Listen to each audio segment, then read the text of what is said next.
Hi welcome to Mic TV. నేను చేతన్.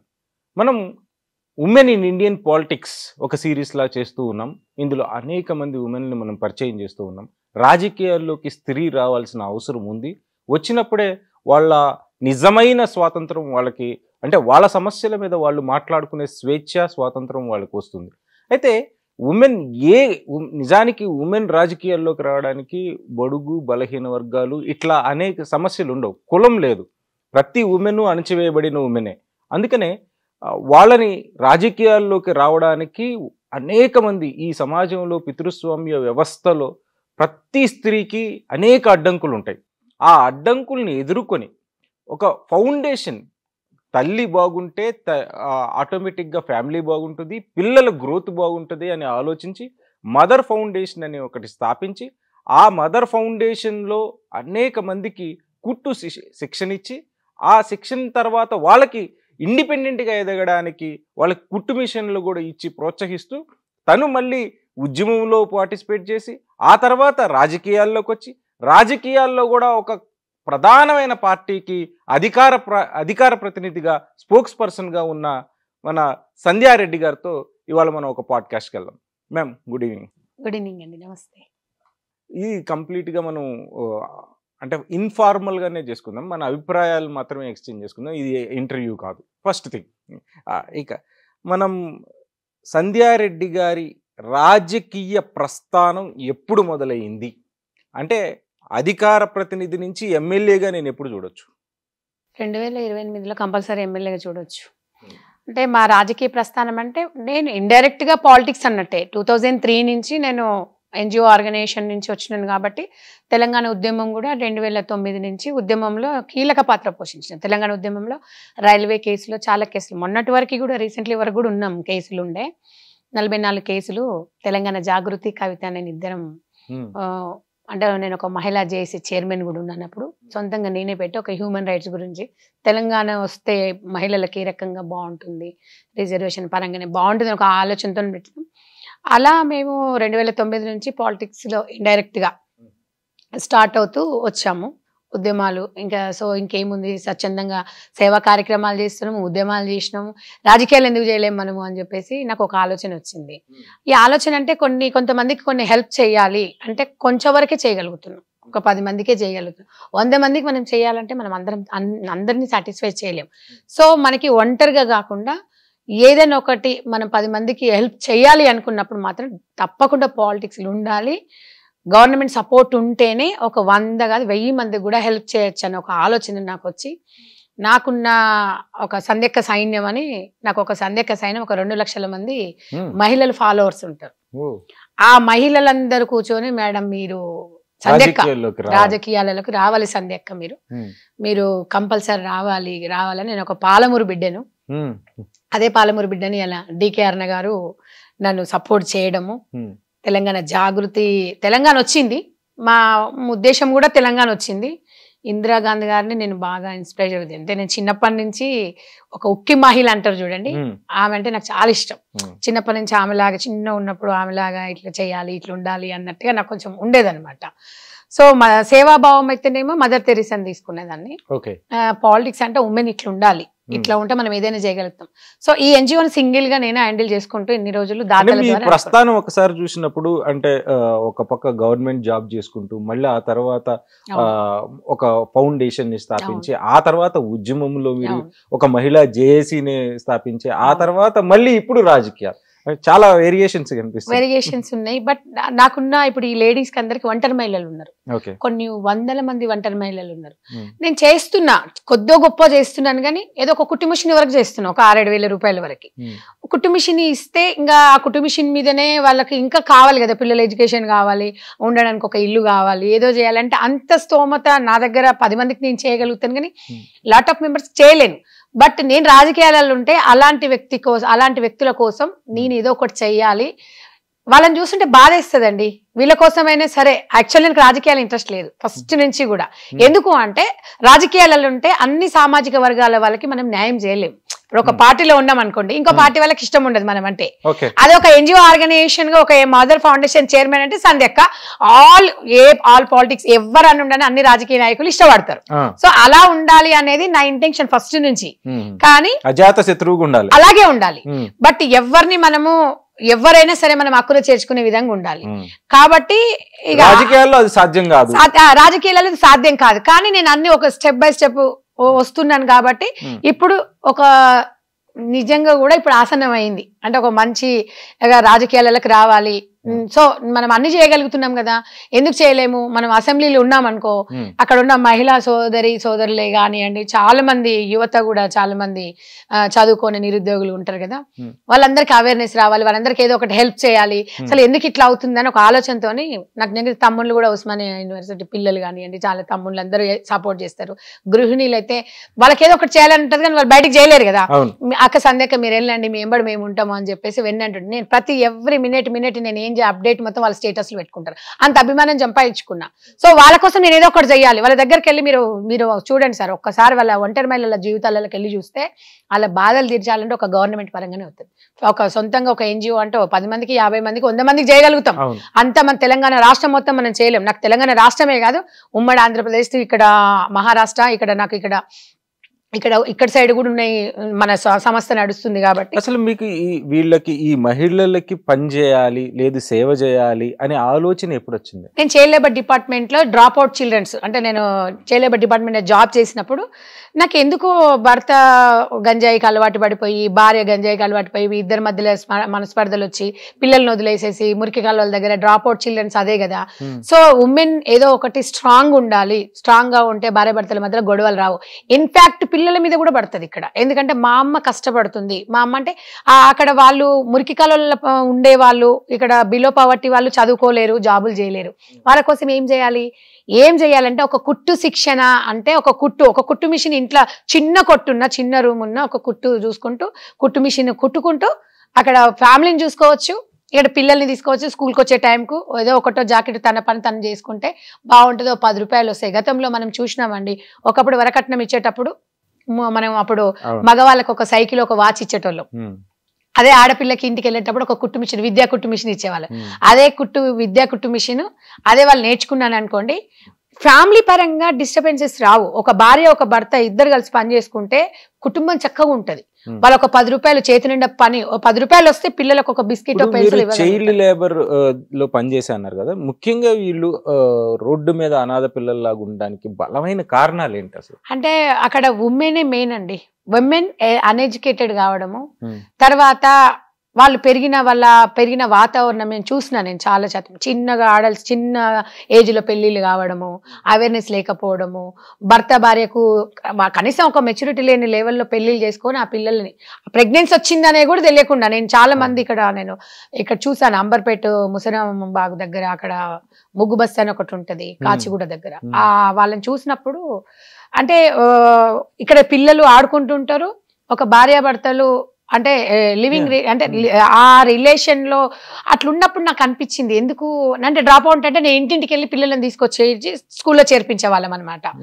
అప్పుడు అనిపించింది అవేర్నెస్ లేదు, ఏంది లేదు. సరే మగవాడి కంటే ఉండదని కొంచెం విచక్షణ కోల్పోయినా కూడా ఒక్కొక్కసారి ఉండకుండా ఒక మహిళకు ఉంటది. పిల్లల ముందర మనం ఏం చెయ్యొద్దు, ఏంటంటే పిల్లలు ఏం చేస్తే తల్లి ఏం చేస్తే పిల్లలు కూడా అదే చేస్తారు. కాబట్టి ఒక తల్లికి అవేర్నెస్ రావాలి. ఒక తల్లి చక్కగా ఉండి తల్లి చేతిలో ఒక 10 రూపాయలు ఉందనుకోండి, ఏదో ఒకటి చేయాలని అప్పుడు కుట్టు శిక్షణ కేంద్రాలను ప్రారంభించి ప్రతి బస్తీలో 50 నుంచి 60 మందికి అక్కడే కమ్యూనిటీ హాల్లో ట్రైనింగ్ ఇచ్చేసి టీచర్కి ఒక 5,000 రూపాయలు ఇచ్చి ఆ రకంగా అంచెల పిఎన్టీ కాలనీలో, ఆ పిఎన్టీ కాలనీ దిల్సుఖ్ నగర్ లో 200 మంది మహిళలకు కుట్టు శిక్షణ 2003లో స్థాపించి ఇలా 2 లక్షల మందికి ట్రైనింగ్ ఇచ్చి కుట్టు మిషన్ లో 32,000 పై చిలుకు కుట్టు మిషన్లు స్పాన్సర్స్ ద్వారా ఇప్పించాం. మళ్ళీ సెకండ్ ఇన్నింగ్ ఇప్పుడు 500 రూపాయలకి ఇప్పుడు బ్లౌజ్ అయ్యింది. ఉన్నోళ్ళందరూ ఏమనుకుంటున్నారంటే బాగా రిచ్ ఫ్యామిలీస్ బోటికి అంటున్నారు. పాపం కుట్టు శిక్షణ నేర్చుకున్న వాళ్ళు 100 రూపాయలు 200 రూపాయలు మినిమము కంపల్సరీ. ఒక సగటు మనిషి ఇలా నెలకి 15,000 సంపాదిస్తే ఇలా పిల్లలను చదివించుకోవాలన్న ఇబ్బందికరంగా అవుతుంది. కాబట్టి ఇప్పుడు చాలా యూజ్ అవుతుంది మదర్ ఫౌండేషన్ అనేది. వాళ్ళకి నేర్చుకున్నది నేను చాలా మంది ఇక్కడ నాకు అనిపిస్తే, సంధ్యక్క మీరు అప్పుడు నేర్పించిండ్రు మాకు, ఇంకో మేము పీస్ వర్క్ తెచ్చుకున్నాం, మేము గుట్టుకుంటున్నాము, మా పిల్లల బట్టలు మేము గుట్టుకుని నెలకు ఒక 2-3 వేలు సేవ్ చేసుకుంటున్నాం అంటే ఇంకా అంతకన్నా ఆనందం ఏం కావాలి చేతన్ గారు చెప్పండి. కాబట్టి ఈ రాజకీయాలలోనేమో ఏది చేసినావు నువ్వు అది చేయలేదు, నువ్వు ఇది చేయలేదు అంటారు అనేది నాకు సాటిస్ఫాక్షన్ ఉండదు. సంధ్యక్క ఒక కుట్టు మిషన్ నేర్పించిందంటే, గతంలో ఫస్ట్ నేను స్టార్ట్ చేసినప్పుడు కుట్టు మిషన్ ఇస్తారా అనేటోళ్ళు. 45 రోజుల తర్వాత మనం మాట్లాడుకుందాం, ఫస్ట్ మీరు ట్రైనింగ్ నేర్చుకోండి అని.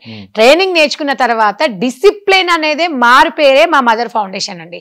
ప్రతి మహిళకి ఆత్మగౌరవము, మనకంటూ ఒక లైఫ్ ఉంది, మనకంటూ ఒక గంట సేపు ఆత్మవిశ్వాసం మనకు ఉంది. కాబట్టి మనం ఒక స్పిరిట్ తో ముందుకెళ్ళాలి, మనకంటూ ఒక గంట సేపు మనం కేటాయించుకోవాలి. అబ్జర్వ్ చేసిన వాటిల్లో ఈ బస్తీల్లో గానీ లేదు అనేక ప్రాంతాల్లో ఉమెన్ కి సంబంధించినంత వరకు ఏది మనకి ప్రధానంగా లోపంగా కనిపిస్తుంది అంటే ఎడ్యుకేషనా లేకపోతే ఎకనామిక్ ఇండిపెండెన్సీయా? ఎకనామికల్ గా ఇండిపెండెంట్ వాళ్ళు ఏమంటారా, తొందరగా ఎదిగిపోవాలి, తొందరగా డబ్బు సంపాదించాలి అనేది ఒకటి. ఈ సోషల్ మీడియా ప్రభావం వల్ల తొందరగా ఎదిగిపోవాలి, వాళ్ళు అలా ఉన్నా నేను ఎదిగిపోలేదు. తర్వాత కష్టపడకుండా డబ్బు రావాలి. నేను చూసాను ఇప్పుడున్న జనరేషన్ లో కష్టపడకుండా డబ్బు రావాలి, ఒకేసారి ధనవంతులం అయిపోవాలి, కష్టపడొద్దు అనేది ఉంటే నేను అదే చెప్పాను. కష్టం అనేది ఉట్టిగా వచ్చింది అనేది 4 రోజులే ఉంటది, మన కష్టం అనేది మనతో పాటే పోతది అని వాళ్ళకి నేను ఫస్ట్ మోటివేషనే మా ఫౌండేషన్. మోటివేషన్ ఉచితాలు అనేది ఎప్పుడు కూడా ఉచితాలు ఎవరి ఇంట్లో నుంచి ఎవరు ఇవ్వరు. 4 రోజులు నీకు జ్వరం వచ్చి ఇంట్లో పడుకుంటే నీ భర్త కూడా జ్వరం వస్తే ఏదో చూస్తాడు పిల్లల్ని, కానీ ఊరికే నువ్వు తిని ఇంట్లో కూర్చొని పని చేయకపోతే నీ భర్త కూడా నీకు ఫ్రీగా అన్నం పెట్టాడు. అలాంటప్పుడు ఉచితంగా ఎందుకు ఇస్తారు ఎవరు అనే కాన్సెప్ట్ లో వాళ్ళకి చెప్పినప్పుడు వాళ్ళు అసలు ఒకసారి షాక్ అవుతారు. వాస్తవం కదా ఇది, నిజం మేడం మీరు ఇట్లా చెప్తున్నారు కదా సంధ్యక్క, నిజంగా మాకు ఇలా నేర్పిస్తున్నారు. నేర్పించిన తర్వాత ఇది మేము కుట్టుకున్నాం అనుకో, మేము కుట్టుకున్న తర్వాత వేరే వాళ్ళు ఎవరైనా వెళ్ళి తెచ్చుకుంటాం, ఒక 200 వస్తాయి, మా పిల్లలకి బిస్కెట్ ఇస్తాం, ఒక నోట్బుక్ తెస్తాం, మా పిల్లలకి ఏదో ఒక రకంగా డిజైన్లు కుడతాం, మేము కూడా డిజైన్ బ్లౌజులు వేసుకుంటాం. మా ఇంట్లో నిజంగా సంధ్యక్క ఇప్పుడు మీరు నేర్పించినాక కుట్టుకుంటుంటే మేము ఒక్కొక్కసారి మా భర్తకు అన్నం పెట్టేటప్పుడు నీళ్లు మర్చిపోతాము, నీళ్లు మర్చిపోయినా కూడా వాళ్ళు వచ్చి ముంచుకొని తాగి వెళ్ళిపోతారు. అంటే నేను కూడా కష్టపడుతున్నా, నా భర్త గుర్తించిండు, నా భర్త ఈ రోజు నన్ను గుర్తించిండు, నేను కూడా కష్టం చేస్తున్నాను అనేది అంటే మదర్ ఫౌండేషన్ నుంచి అని చెప్పిన వాళ్ళు చాలా మంది. రోజు లైవ్ గా నేను ఒక 200 నుంచి 300 మందిని కంపల్సరీ కలుస్తూ ఉంటాను. సెంటర్స్ మొత్తం విజిట్ చేస్తా. పొద్దున్న లేస్తే రాజకీయ నాయకులు అంటారు నీకు ఏం పని ఉండదు అమ్మ, ఎప్పుడు చూడు మహిళలు అంటే ఇది మహిళా చైతన్యం అనేది ఒకసారి చేస్తే రాదు సార్. ఇది మనం నిరంతరం వాళ్ళకి కొత్తగా చెప్తూనే ఉండాలి. ఈ రకంగా అవుతున్నట్టు నాకు ఎన్నిసార్లు మా దాంట్లో చనిపోయిన ఒంటరి మహిళలు అయిన వాళ్ళు వాళ్ళ భర్త చనిపోతే 12 గంటలకు కాల్ చేస్తారు, విసుక్కోను, అలా ఉండదు. నేను అనేది ఏంటంటే ఈ జీవితం అనేది ఈ సొసైటీ మదర్ ఫౌండేషన్ కోసం రాజకీయాలలో ఎదగాలి అంటే వాళ్ళ కోసం. నేను అదే చెప్పాను. నిన్నమన్న నన్ను చాలా మంది అడిగారు, సంధ్యక్క రాజకీయాలలో ఉన్నారు మీకు ఏం పదవులు అంటే, పదవుల కోసం మనం ఆశపడొద్దు, పని చేసుకుంటూ వెళ్ళాలి, పదవులు అనేది వస్తుంది అంటే లేదక్క అట్లా కాదు ఇట్లా కాదు అంటే అలా కాదు, మీరు ఉండండి, ఓపికతో ఉండండి. ఎందుకు మరి నేను అన్నాను మీకు ఎందుకే మనకు ఆ చైర్మన్లు అవన్నీ ఎందుకు, మనకు ఆల్రెడీ కారు డ్రైవర్ మనకు అన్ని ఉంటే అది కాదక్క, మీరు ఒక స్థానంలో ఉంటే మాకు మంచిది, మీకేం లేదు, మీకు అది పెద్ద సమస్య కాదు, అది చైర్మన్ అనేది ఒక అది కాదు. అంటే మీ ఒక సంధ్య గారికి సంబంధించిన ఇష్యూ కాదు, వాళ్ళు అదే అంటారు. ఉమెన్ రిప్రజెంటేషన్ అనే ఇష్యూ వచ్చినప్పుడు ఖచ్చితంగా మనది మనం డిమాండ్ నేచర్కి వెళ్ళాలి. ఇప్పుడు భువనగిరి పార్లమెంట్ లో 25,000 మంది మహిళలకి ట్రైనింగ్ ఇచ్చినాము రాజగోపాల్ అన్న ఆధ్వర్యంలో. ప్లస్ ఇక్కడ చామల కిరణ్ అన్న వాళ్ళ ఫౌండేషన్ నుంచి కూడా కుట్టు మిషన్లు కూడా అందజేసిండ్రు. వాళ్ళకి ఒక్కటే వాళ్ళు ఫుల్ ఇప్పుడు పార్లమెంట్ మీద కాన్సన్ట్రేషన్ తోని ఒక ఫౌండేషన్ తోని వాళ్ళు నీకేం కావాలని అడిగారు. ఏంటమ్మా ఎలా హౌ ఈజ్ పాసిబుల్, ఇంతమందికి ఎలా ట్రైనింగ్ ఇవ్వగలుగుతున్నావు? నేను ఎక్కడ ఇంకొకటి అండి, నాకు పబ్లిసిటీ అంటే నేను పేపర్ల టీవీలలో దేంట్లో ఉండదు. సోషల్ మీడియా మా ప్రతి విలేజ్ కి ఒక గ్రూప్ ఉంటది, ప్రతి విలేజ్ కి ఒక గ్రూప్ ఉంటది. నేను పెట్టిన ప్రతి వాయిస్ విలేజ్కి వెళ్ళిపోతుంది. సంధ్య గారు, ఇప్పుడు మీరు ఒక గ్రూప్ ఆఫ్ పీపుల్ ని ఒక చైతన్యవంతులను చేశారు అంటే చేస్తున్నారు, ఈ ప్రణాళిక బాగుంది. నిజానికి రాజకీయంగా మనం చూసినప్పుడు ఉమెన్ ఎదక్కపోవడానికి కారణాలు ఏమున్నాయి? అంటే అక్కడ మనకి అవును. ఇల్లిటరసీ ఉండొచ్చు, అవును. లేదు ఎకనామిక్ ఇండిపెండెన్సీ Definitely. లేకపోయి ఉండొచ్చు. Definitely. ఇక్కడ ఏంటి ప్రాబ్లమ్స్ రాజకీయాలలో? ఏంటి రాజకీయాలంటే అనాదిగా వస్తుంది, కొంచెం మహిళని తొక్కేయడం అనేది అది కామన్. problem? బట్ ఇక తొక్కేసినా కొన్ని కావాలంటే కొన్ని వదులుకోవాల్సి వస్తాయి. Okay. ఒక్కొక్కసారి కొన్ని మోరల్స్ Hmm. మనకు అడ్డొస్తాయి Okay. మనం ఏదైనా చెయ్యాలి అన్న. కానీ ఒక మంచి పని కోసం కొన్ని కష్టాలు వచ్చినా కూడా మనం ముందుకెళ్ళాలి. ఇప్పుడున్న పాలిటిక్స్ లో ఎకనామికల్ గా చాలా అంటే చాలా అండి. Hmm. ఎంత కనీసం మినిమము Hmm. ఇప్పుడు ఒక ఇప్పుడు సర్పంచ్కి నిలబడాలంటే 30-40 లక్షలు. Hmm. ఒకప్పుడు 2014 బిఫోర్ కూడా అవును. 1-2 crores లో ఎమ్మెల్యే అంటే అది కూడా ఇట్లా డబ్బులు పంచడం కాదండి. వాళ్ళు మన ఎంబడి వచ్చినందుకు తిరగడము, తినిపించడము, కొంచెం అది చేయడం, ప్రచారానికి పోస్టర్స్ కానీ. ఇప్పుడు ఏంటంటే నేను ఎగ్జాంపుల్ నేను చౌటుప్పల్ చూస్తున్నా, ఒక వార్డ్ నెంబర్ ఒక కౌన్సిలర్ 2 కోట్లు ఖర్చు పెట్టాడు. ఒక కౌన్సిలర్ మొత్తం ఒక చైర్మన్ గానికి 18 కోట్లు ఖర్చు పెట్టిండ్రు. What is this? ఎలా మాలాంటి వాళ్ళు ఎలా పాలిటిక్స్ లోకి రావాలి మీరే చెప్పండి. మేము సామాజిక సేవ చేయాలని ఒక కాన్సెప్ట్ తోని ముందుకు వస్తున్నప్పుడు సపోర్ట్ తీసుకుంటే బాగుంటది. ఒక ఎమ్మెల్యే ఫండ్స్ ఇన్ని ఉంటాయి, ఆ ఫండ్స్ నుంచి మనము సోషల్ గా వీళ్ళకి ఒక మోరల్ గా వీళ్ళకి ఒక సపోర్ట్ ఇవ్వచ్చు, ఎవరిని అడగాల్సిన అవసరం లేదు, ఇది అవుతుంది కదా అన్న తరుణం మనం పోయినప్పుడు ఇవాళ ఒక 20 కోట్లు లేని ఒక ఎమ్మెల్యే కాలేకపోతున్నారంటే అనర్హులు. మీ దగ్గర ఎంత ఉంది డిపాజిట్ ఉందో 5 crores చేస్తా, ఒక 10 crores చేస్తారా చూపించండి, ఉంటేనే మీకు టికెట్ అనే ధోరణి ఈ రోజు అయ్యింది. ఒకవేళ ప్రచారం మాలాంటి కొంచెం ప్రచారం ఉంది, మిమ్మల్ని గుర్తుపట్టగలుగుతారు అనుకున్న వాళ్ళకి 10 కోట్లు మినిమం 10 అయితే మినిమం. ఇక మామూలు వాళ్ళకి 20 నుంచి 30 కోట్లు. 30 ఏంటండి, మొన్న 40-50 కోట్లు ఖర్చు పెట్టిన వాళ్ళు ఉన్నారు. చూస్తున్నాను కదా, ఇప్పుడు బీఆర్ఎస్ దాంట్లో అయితే కోట్లాది కోట్ల ఖర్చులు పెట్టిండ్రు విచ్చలవిడిగా. కేసీఆర్ వచ్చిన తర్వాతనే ఇంత మద్యము డబ్బు అనేది ఉంది. నేను అనేది ఏంటంటే 33% రిజర్వేషన్ వచ్చిన తర్వాత మహిళలకి అనివార్యంగా టికెట్లు ఇవ్వాలి కదా, తప్పకుండా ఇవ్వాలి. మేము కూడా అదే ఇప్పుడు మేము కూడా ఫైట్ చేయాలనుకుంటున్నాం. ఎందుకంటే ఇన్ని రోజులు పనులు చేయండి, పదవులు మీకు వస్తాయి అంటున్నారు. ప్రతి వాళ్ళు మహిళలని మళ్ళీ ఆకాశాలను సగభాగం అని చెప్తారు, ఏ పార్టీ అయినా. సో మాకంటే ఇప్పుడు భర్త పేరు చెప్పుకొని వచ్చే భార్యలు వేరుంటారు. అది కాదండి. ఉమెన్ అంటే ఇండిపెండెంట్ గా, అంటే తను ఒక సోలాగా పైకి రావాలి. నేను ఈ రోజు ఇక్కడికి వచ్చినా అంటే నేను సోలాగా వచ్చి నేను మాట్లాడగలుగుతున్నాను. ఇప్పుడు ఒక హస్బెండ్ మీద డిపెండ్ అయింది అనుకో, హస్బెండ్ కి టికెట్ రాకపోతే వైఫ్ కి ఇస్తారు. ఆ వైఫ్ వచ్చి ఇక్కడ ఏం మాట్లాడుతుందండి? అదే ఇప్పుడు 33% రిజర్వేషన్ లో ఎంత మంది ఆ సీట్ కోల్పోయిన వాళ్ళ భార్యలను తీసుకొచ్చి నిలబెట్టే పొజిషన్ ఉన్నారు, ఆ పొజిషన్ లో ఉన్నారు. కానీ కాంగ్రెస్ పార్టీ మాత్రం ఇండిపెండెంట్ గా మంచిగా లేడీస్ ఎవరైతే ముందుకు వస్తారో మీ సేవలను గుర్తిస్తామనే ఒక కాన్సెప్ట్ అయితే రేవంత్ రెడ్డి గారు అయితే చెప్తా ఉన్నారు. ఒక రేవంత్ రెడ్డి గారు అనే కాదు, ఒరిజినల్ గా కాంగ్రెస్ పార్టీని మనం దేశవ్యాప్తంగా అబ్జర్వ్ చేసినప్పుడు 2029లో టికెట్లు ఇవ్వాలని తెలిసినప్పటికీ మనకి ఈ 24లో టికెట్లు ఇవ్వలేదు కదా. అది I'm not blaming only Congress party ఒక్కదాన్నే నేను బ్లేమ్ చేయను, అన్ని పార్టీలు. బీజేపీ కూడా టికెట్లు ఇవ్వలేదు. ఇన్ఫాక్ట్ 2019కి 2024కి 8 మంది పార్లమెంట్ సభ్యులు తగ్గారు, ఉమెన్ రిప్రజెంటేటివ్స్ తగ్గారు. దీన్ని మనం ఎలా అర్థం చేసుకోవాలి? వీళ్ళంతా ఎవరికి ఫైనాన్షియల్ సార్, ఇక్కడ మెయిన్ అదే ఫైనాన్షియల్ ఉందంటే ఇప్పుడు ఎవరో ఒకరు చూడండి 100 కోట్లు తీసుకొని వచ్చేస్తారు, టికెట్ వచ్చేస్తుంది వాళ్ళకి. అంటే ప్రజలలో కూడా మార్పులు రావాలి చైతన్య గారు. ఎందుకంటే ప్రజలు కూడా ఎట్లా తయారైపోయిందంటే మళ్ళీ తర్వాత ఆయన మాకేం చేసిండు అంటారు. ప్రజల్లో కూడా అందరిలో మార్పు రావాలి. మనకు మార్పు వస్తేనే ఈరోజు 2000 తీసుకొని ఓటేసినాం అనుకోండి, 5 సంవత్సరాలు మన పరిస్థితి ఏందని ప్రజల్లో అవేర్నెస్ అనేది ఒక పాలిటిక్స్ కి డిఫరెంట్ గా, అంటే ఒక ప్రచారం అనేది ఒకప్పుడు కొన్ని ఉండే సిద్ధాంతాలు ఉండే, ఇప్పుడు ఆ సిద్ధాంతాలు ఎక్కడ ఉన్నాయండి? ఆ సిద్ధాంతాలు లేవు. మళ్ళీ ఇప్పుడు ఇవాళ 100 కోట్లు ఖర్చు పెట్టినట్టు రేపు 200 కోట్లు సంపాదించాలనుకుంటాడు. కానీ మాలాంటి సేవ చేసే వాళ్ళు చాలా మంది ఉన్నాము. అలాంటి వాళ్ళకి ఒక్కసారి అవకాశం ఇస్తే, ఇప్పుడు సీతక్క ఉంది, తన బ్యాక్గ్రౌండ్ ఏంటండి?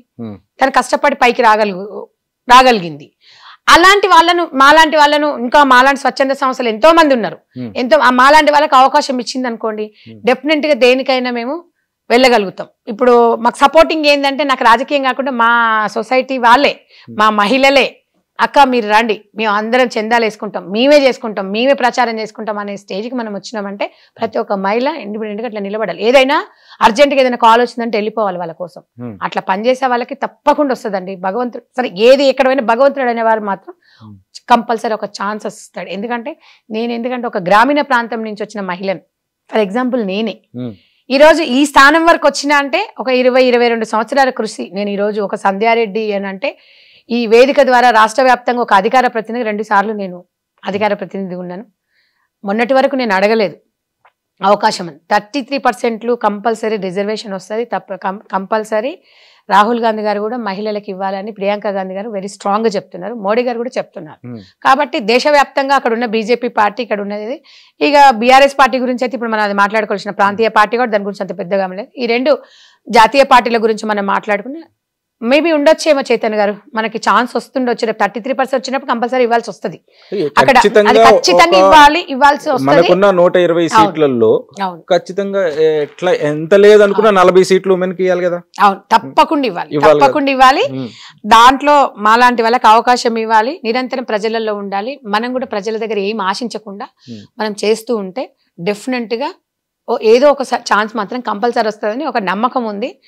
ఇప్పుడు ఉరుకులు పరుకుల లైఫ్, వెళ్తుంటాము వస్తుంటాము చేస్తుంటాము, ఇదంతా ఫైనాన్షియల్తో కూడుకున్న పని. అయినా కూడా ఎన్నో ఉప ఎలక్షన్లు చేసినాము, అసెంబ్లీ ఎలక్షన్ చేసినాము, పార్లమెంట్ చేసినాము. మాకు కూడా కొంచెం అనుభవం, చాలా అనుభవం వచ్చింది. ఏ పాలిటిక్స్ ఎట్లా ఉంటాయి, మనం బూత్ స్థాయి నుంచి ఎట్లా మనము వాళ్ళని ఎట్లా మెయింటైన్ చేయాలి, మనం ఒక కమిట్మెంట్ ఎట్లా ఉండాలి అనేది మనం ఏదో మీద కాకుండా బూత్ స్థాయి, గ్రామ స్థాయి నుంచి రాజకీయం అనేది స్టార్ట్ అవుతుంది.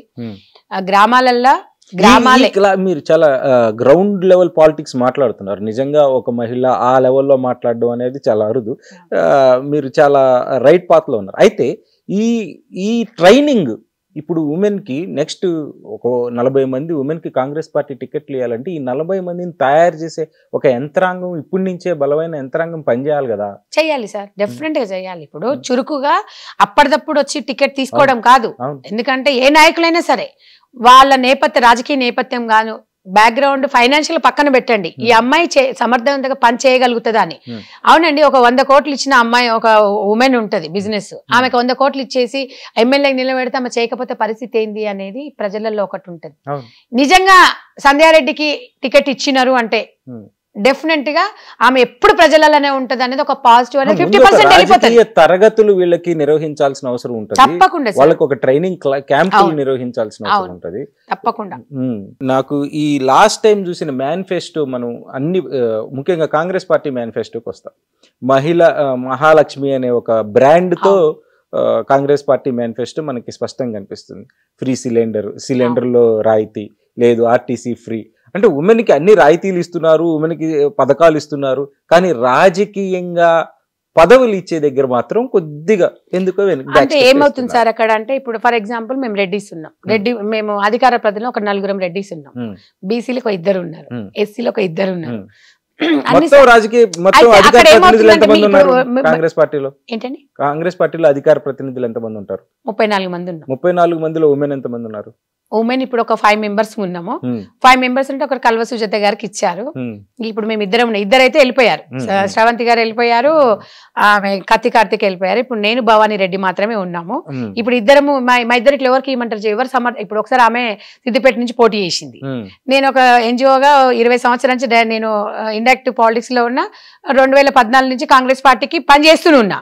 ఇద్దరికి ఎవరికి ఇవ్వమంటారు మీరు చెప్పండి.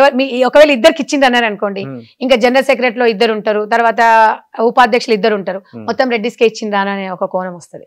అందుకని మేము ఆశిస్తున్నామంటే 33% రిజర్వేషన్ వచ్చిన తర్వాత కులాలకు అతీతంగా అక్కడ ఎవరు పని చేసినా కంపల్సరీ అక్కడ ఇవ్వాల్సిందే అనేది ఒక ఆశతో మాత్రం ముందుకెళ్తున్నాం. అందరము సమర్థవంతులమా అంటే దీంట్లో కూడా బేస్ చేసుకొని పార్టీలకి వీళ్ళు ఎప్పుడు వచ్చారు, పార్టీ సేవలు ఏందనేది దాన్ని కూడా బేస్ చేస్తామంటున్నారు. మినిమం చెప్తున్నారు 10 years ఒక చైర్మన్ పదవి కావాలని 10 years మినిమం కాంగ్రెస్ పార్టీకి పని చేయాలన్నారు. నేను 2014 10 years అవుతుంది. 2 అసెంబ్లీ ఎలక్షన్ చేసాం, 2 పార్లమెంట్ చేసాం, ఉప ఎన్నికలు, కార్పొరేషన్స్ చాలా చేసాం, డిజిటల్ మెంబర్షిప్ అన్ని చేసాం. సో చేస్తున్నాము, ముందుకు వెళ్తున్నాము. ఒక సేవ చేసే అవకాశం అయితే వచ్చింది, అధికార ప్రతినిధి వరకు వచ్చినాము. నెక్స్ట్ పిసిసి వచ్చిన తర్వాత మళ్ళీ పిసిసి కూడా మారుతుంటుంది. అధికార ప్రతినిధి అనేది నాకు చాలా ఇంపార్టెంట్ అయిన పోస్ట్ సార్ అది. ఎందుకంటే నాకు ఇప్పుడు ఉపాధ్యక్షురాలు ఇస్తున్నా కూడా నాకు వద్దు, నాకు అధికార ప్రతినిధే కావాలి. ఎందుకంటే పార్టీ గైడ్ లైన్స్ ప్రకారంగా మనం ఏది మాట్లాడినా పార్టీ పరంగానే మాట్లాడతాం కాబట్టి ఒక అధికార ప్రతినిధి అంటే తనకంటూ తను ఒక ఆ పార్టీకి అధికార ప్రతినిధులు అన్నప్పుడు నాలో అసలు అబ్బా నేను ఒక అధికార ప్రతినిధి గర్విస్తా. ఎందుకంటే ఈ స్థాయికి వచ్చినాము అంటే చాలా సంతోషం అనిపిస్తుంది. ఇంత స్థాయికి వచ్చినాం ఫస్ట్ స్టార్టింగ్ ఇబ్బంది మీద జీడిపప్పు మీకు ఇచ్చి లడ్డాలు తింటున్నారు కదా మేడం. అంటే నేను అనేది అదే చెప్పాను కదా సార్ మీకు, మెయిన్ రాజకీయాలకు ఇప్పుడు అనుబంధ సంస్థ లాగా డబ్బు అనేది ఒక అనుబంధ సంస్థ అయిపోయింది కదా. సరే మనకు టికెట్ వచ్చిన తర్వాత ఏం చేస్తాం అనేది అనే నమ్మకం కూడా వాళ్ళకి లేకుండా అయిపోయింది. జాతీయ పార్టీలల్లో ఇక మీకు తెలుసు ఎలాంటి అవకాశాలు వస్తాయి.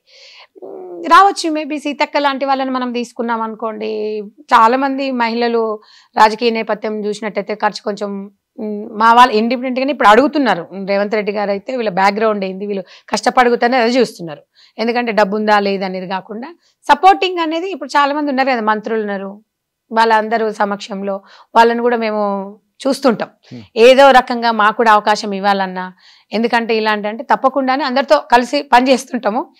గాడ్ ఈజ్ గ్రేట్ అంటారు కదా, వచ్చింది రారు పోయడం నీరు పోయడం అంటే టికెట్ వచ్చిందంటే ఆటోమేటిక్గా సేవలు చేసుకోవడానికి ప్రజలకు ఎవరు వాట్ ఈజ్ వాట్. ఇంకొకటి సార్, నువ్వు ఎంత ఉమెన్ అయినా ఎంత డబ్బు ఖర్చు పెట్టినా ఒక అక్కడ ఐడెంటిఫికేషన్ అని చాలా ఇంపార్టెంట్. మహిళ నిలబడ్డదంటే ఆమె బ్యాక్గ్రౌండ్ ఏందని ఆలోచించే ధోరణికి ప్రజలు వచ్చారు. ఇప్పుడు ఒకప్పుడు లేరు. ఓటర్స్ చాలా తెలివైన వాళ్ళు, ఈమె ఏం చేయగలదు, ఇస్తే తీసుకుంటాం, మీరు ఇచ్చినప్పుడు మేమెందుకు తీసుకోమంటారు. కానీ నీ గట్టిగా ప్రజలకి వెళ్ళి నేను చేస్తా ఇదని అవకాశం అని గట్టిగా చెప్పే మహిళ కావాలి. ఇప్పుడు కాన్స్టిట్యున్సీ వైజ్ ఉన్న సమస్యలను మనకి మన అసెంబ్లీలో గలమెత్తే విధంగా మాట్లాడాలంటే ఆ గట్స్ నాకున్నాయి. మీరే అంటారు చాలా సార్లు, బా ఇంత గట్టి మాట్లాడతారు అన్నీ. God is great. అందరికి రాదు సార్ ఈ వాయిస్, అందరికి రాదు. నాకైతే అన్ని అవే, నేను ఈ వాయిసే ఈరోజు అంటే నేను ఈ వాయిస్ కూడా కొన్నిసార్లు మైనస్ కావచ్చు, కానీ కొన్నిసార్లు చాలా ప్లస్ అయింది. ఎందుకంటే రాజకీయ నేపథ్యంలో మహిళలు బయటకు వచ్చిండ్రు అనుకోండి చాలా ఇబ్బందులు ఎదుర్కోవాల్సి వస్తుంది. అక్కడికే వస్తున్నా, రాజకీయాల్లోకి వచ్చిన ఉమెన్ ఎలాంటి ప్రాబ్లమ్స్ ఫేస్ చేస్తారు? చాలా ప్రాబ్లమ్స్. ఎందుకంటే ఒక రాజకీయంగా మహిళ బయటకు వచ్చిందంటే ప్రతివాడు ఆశించేవాడే ఉంటాడు. కానీ నేను అనేది ఏంటంటే మనం కరెక్ట్ గా ఉంటే కొన్ని తప్పించుకోవచ్చు. ఎందుకంటే మనం అవకాశం ఇవ్వకపోతే ఏ మగవాడు మన దగ్గరకు రాడు అనేది నా కాన్సెప్ట్. అంటే సినిమా ఇండస్ట్రీలో లాగా పాలిటిక్స్ లో కూడా డెఫినెట్ గా ఉండొచ్చు సార్. ఇప్పుడు కొన్ని ఉంటాయి, కొన్ని అంటే కొంచెం గ్రామీణ ప్రాంతాలలో చిన్న చిన్న వాళ్ళు ఉన్నారు అనుకోండి, అది ఉండొచ్చు. మరి మా దగ్గరకు వచ్చినప్పుడు అంటే మా స్థాయికి మాకుంటాయి ఏదన్నా కావాలన్నా. కాకపోతే ఏంటంటే ఆత్మాభిమానం చంపుకొని మనము రాజకీయాలు చేసినంత అవసరం నాకైతే లేదు అనేది నేను అనుకుంటా. ఎందుకంటే నేను ఒక స్పిరిట్ తినొచ్చిన, నేను ఇప్పుడు నాకు ఒకటి ఏంటంటే ఒక బ్యాక్గ్రౌండ్ అంటే ఒక ఉద్యమం నేపథ్యం ఉంది, లేదు మీరు బలంగా మాట్లాడగలుగుతారు అనే ఒక భయం వాళ్ళల్లో ఎదుటి వాళ్ళల్లో ఉండొచ్చు. అది అన్ని సందర్భాల్లో అందరి సేమ్ టైం చైతన్ గారు నా దగ్గరికి ఎవరైనా వచ్చి రావడానికి ప్రయత్నం చేసినా నా వాయిస్ భయపడతారు. అంటే ఈ రోజు నాకు ప్లస్ మైనస్ చెప్పండి, అదొక ప్లస్. ఎందుకంటే నాకు బ్యాక్గ్రౌండ్ లేరు ఎవరు. ఇప్పుడు రాజకీయ నేపథ్యంలో నాకు ఏదన్నా జరిగింది, ఎవరన్నా ఏమైనా అయిందంటే పోయి చెప్పుకోవడానికి, అంటే మా ఇంట్లో మా ఫ్యామిలీ మా హస్బెండ్ ఏమంటారంటే నువ్వు ఏదైనా చేయాలనుకుంటే స్ట్రైట్ గా చెయ్యి, ఎవరో అన్నారు ఏదో చేసినా వెనకకు రావద్దు, నువ్వు మళ్ళీ నాకు వచ్చి చెప్పొద్దు, నువ్వు ఉమెన్ గా సింగిల్ గా నువ్వు చేయగలిగితే చెయ్యి అంటే. నేను ఈరోజు ఒక 20% 30% మైనస్, కానీ 80% వాయిస్ అనేది ద మోస్ట్ ఇంపార్టెంట్. ఈరోజు ఆ వాయిస్ తోనే నేను ప్రజలకి వెళ్ళగలుగుతున్నాను, ధైర్యంగా చెప్పగలుగుతున్నాను. అంటే మనం ఒక సంధ్యారెడ్డి గారి గురించి మాట్లాడుకో. అవును, ఉమెన్ అంటే నాలా ఇప్పుడు కల్వ సుజాత ఉంది అమ్మాయి బ్యాక్గ్రౌండ్ పెద్దగా ఏం లేకున్నా ఈ రోజు తన వాయిస్ తోని కాంగ్రెస్ పార్టీ ఇచ్చిన స్ఫూర్తితోని ఇప్పుడు నేను గాని తను గాని, ఇప్పుడు భవానీ రెడ్డి అంటే ఉద్యమ, ఆమె గవర్నమెంట్ జాబ్ చేసింది, ఉద్యమ అమెరికాలో ఉన్నారు. కొంతమంది ఇప్పుడు సీతక్క బ్యాక్గ్రౌండ్ ఉందండి, మీరు ఒక మాట చెప్తున్నాను. ఇప్పుడు గొంతు లేని వాళ్ళు ఇంకా చాలా మంది ఉన్నారు, చాలా మంచి మంచి సమర్థవంత నాయకురాలు ఉన్నారు. మేము అనేది ఏంటంటే మమ్మల్ని ఆదర్శంగా తీసుకొని కనీసం ఈ స్థాయి కన్నా వస్తే మనకి ఎప్పుడో ఒకసారి ఛాన్స్ వస్తుంది అన్నాడు. ఇప్పుడు మనకు ఉంటుంది సార్, ఇప్పుడు జిహెచ్ఎంసీలో ఒక మేయర్ అవకాశం రావాలి అన్నాం అనుకోండి, అప్పుడు కులం జనరల్ వస్తుందా బీసీ వస్తుంది అన్నప్పుడు అప్పుడు మనం ఇంకొకటి సార్, రాజకీయ లక్ కూడా చాలా ఇంపార్టెంట్. లక్ లేకపోతే కూడా అన్ని ఉంటాయి మెండుగా, కానీ ఒకసారి లక్ అనేది కూడా కలిసి రావాలి. లక్ ఉందనుకోండి ఒక్కొక్కసారి కొన్ని సందర్భాలు చూసినాం సార్, మనం అక్కడ ఏదో గ్రామీణ ప్రాంతం మారుమూల గ్రామంలో అక్కడ సర్పంచ్కి ఎన్నుకోవడానికి ఒక ఎస్టీ మహిళ ఎవ్వరు లేరు, ఆ ఊర్లో ఒక ముసలాం ఉంటది, అక్కడ ఎక్కడో మన ఖమ్మం అవతల ఆమె ఎస్టీ, అసలు ఆమెకి మాటలు రావు, చదువుకోవడానికి అంటే చదవలేదు, పెద్దగా మాటలు రావు, ఆ మహిళని సర్పంచం చేసిరు. లెక్క కాదా మీరు చెప్పండి? రాజకీయాలలో ఆమె దగ్గర డబ్బు ఏం లేదు, అందరు కలిసి ఆమెను ఏకగ్రీవంగా సర్పంచం చేసిండ్రు. అంటే కొన్ని లక్కు కలిసి వస్తాయి, కొంత వాయిస్ ఉండాలి, ఫైనాన్షియల్ ఉండాలి. ఇప్పుడైతే ఫైనాన్షియల్.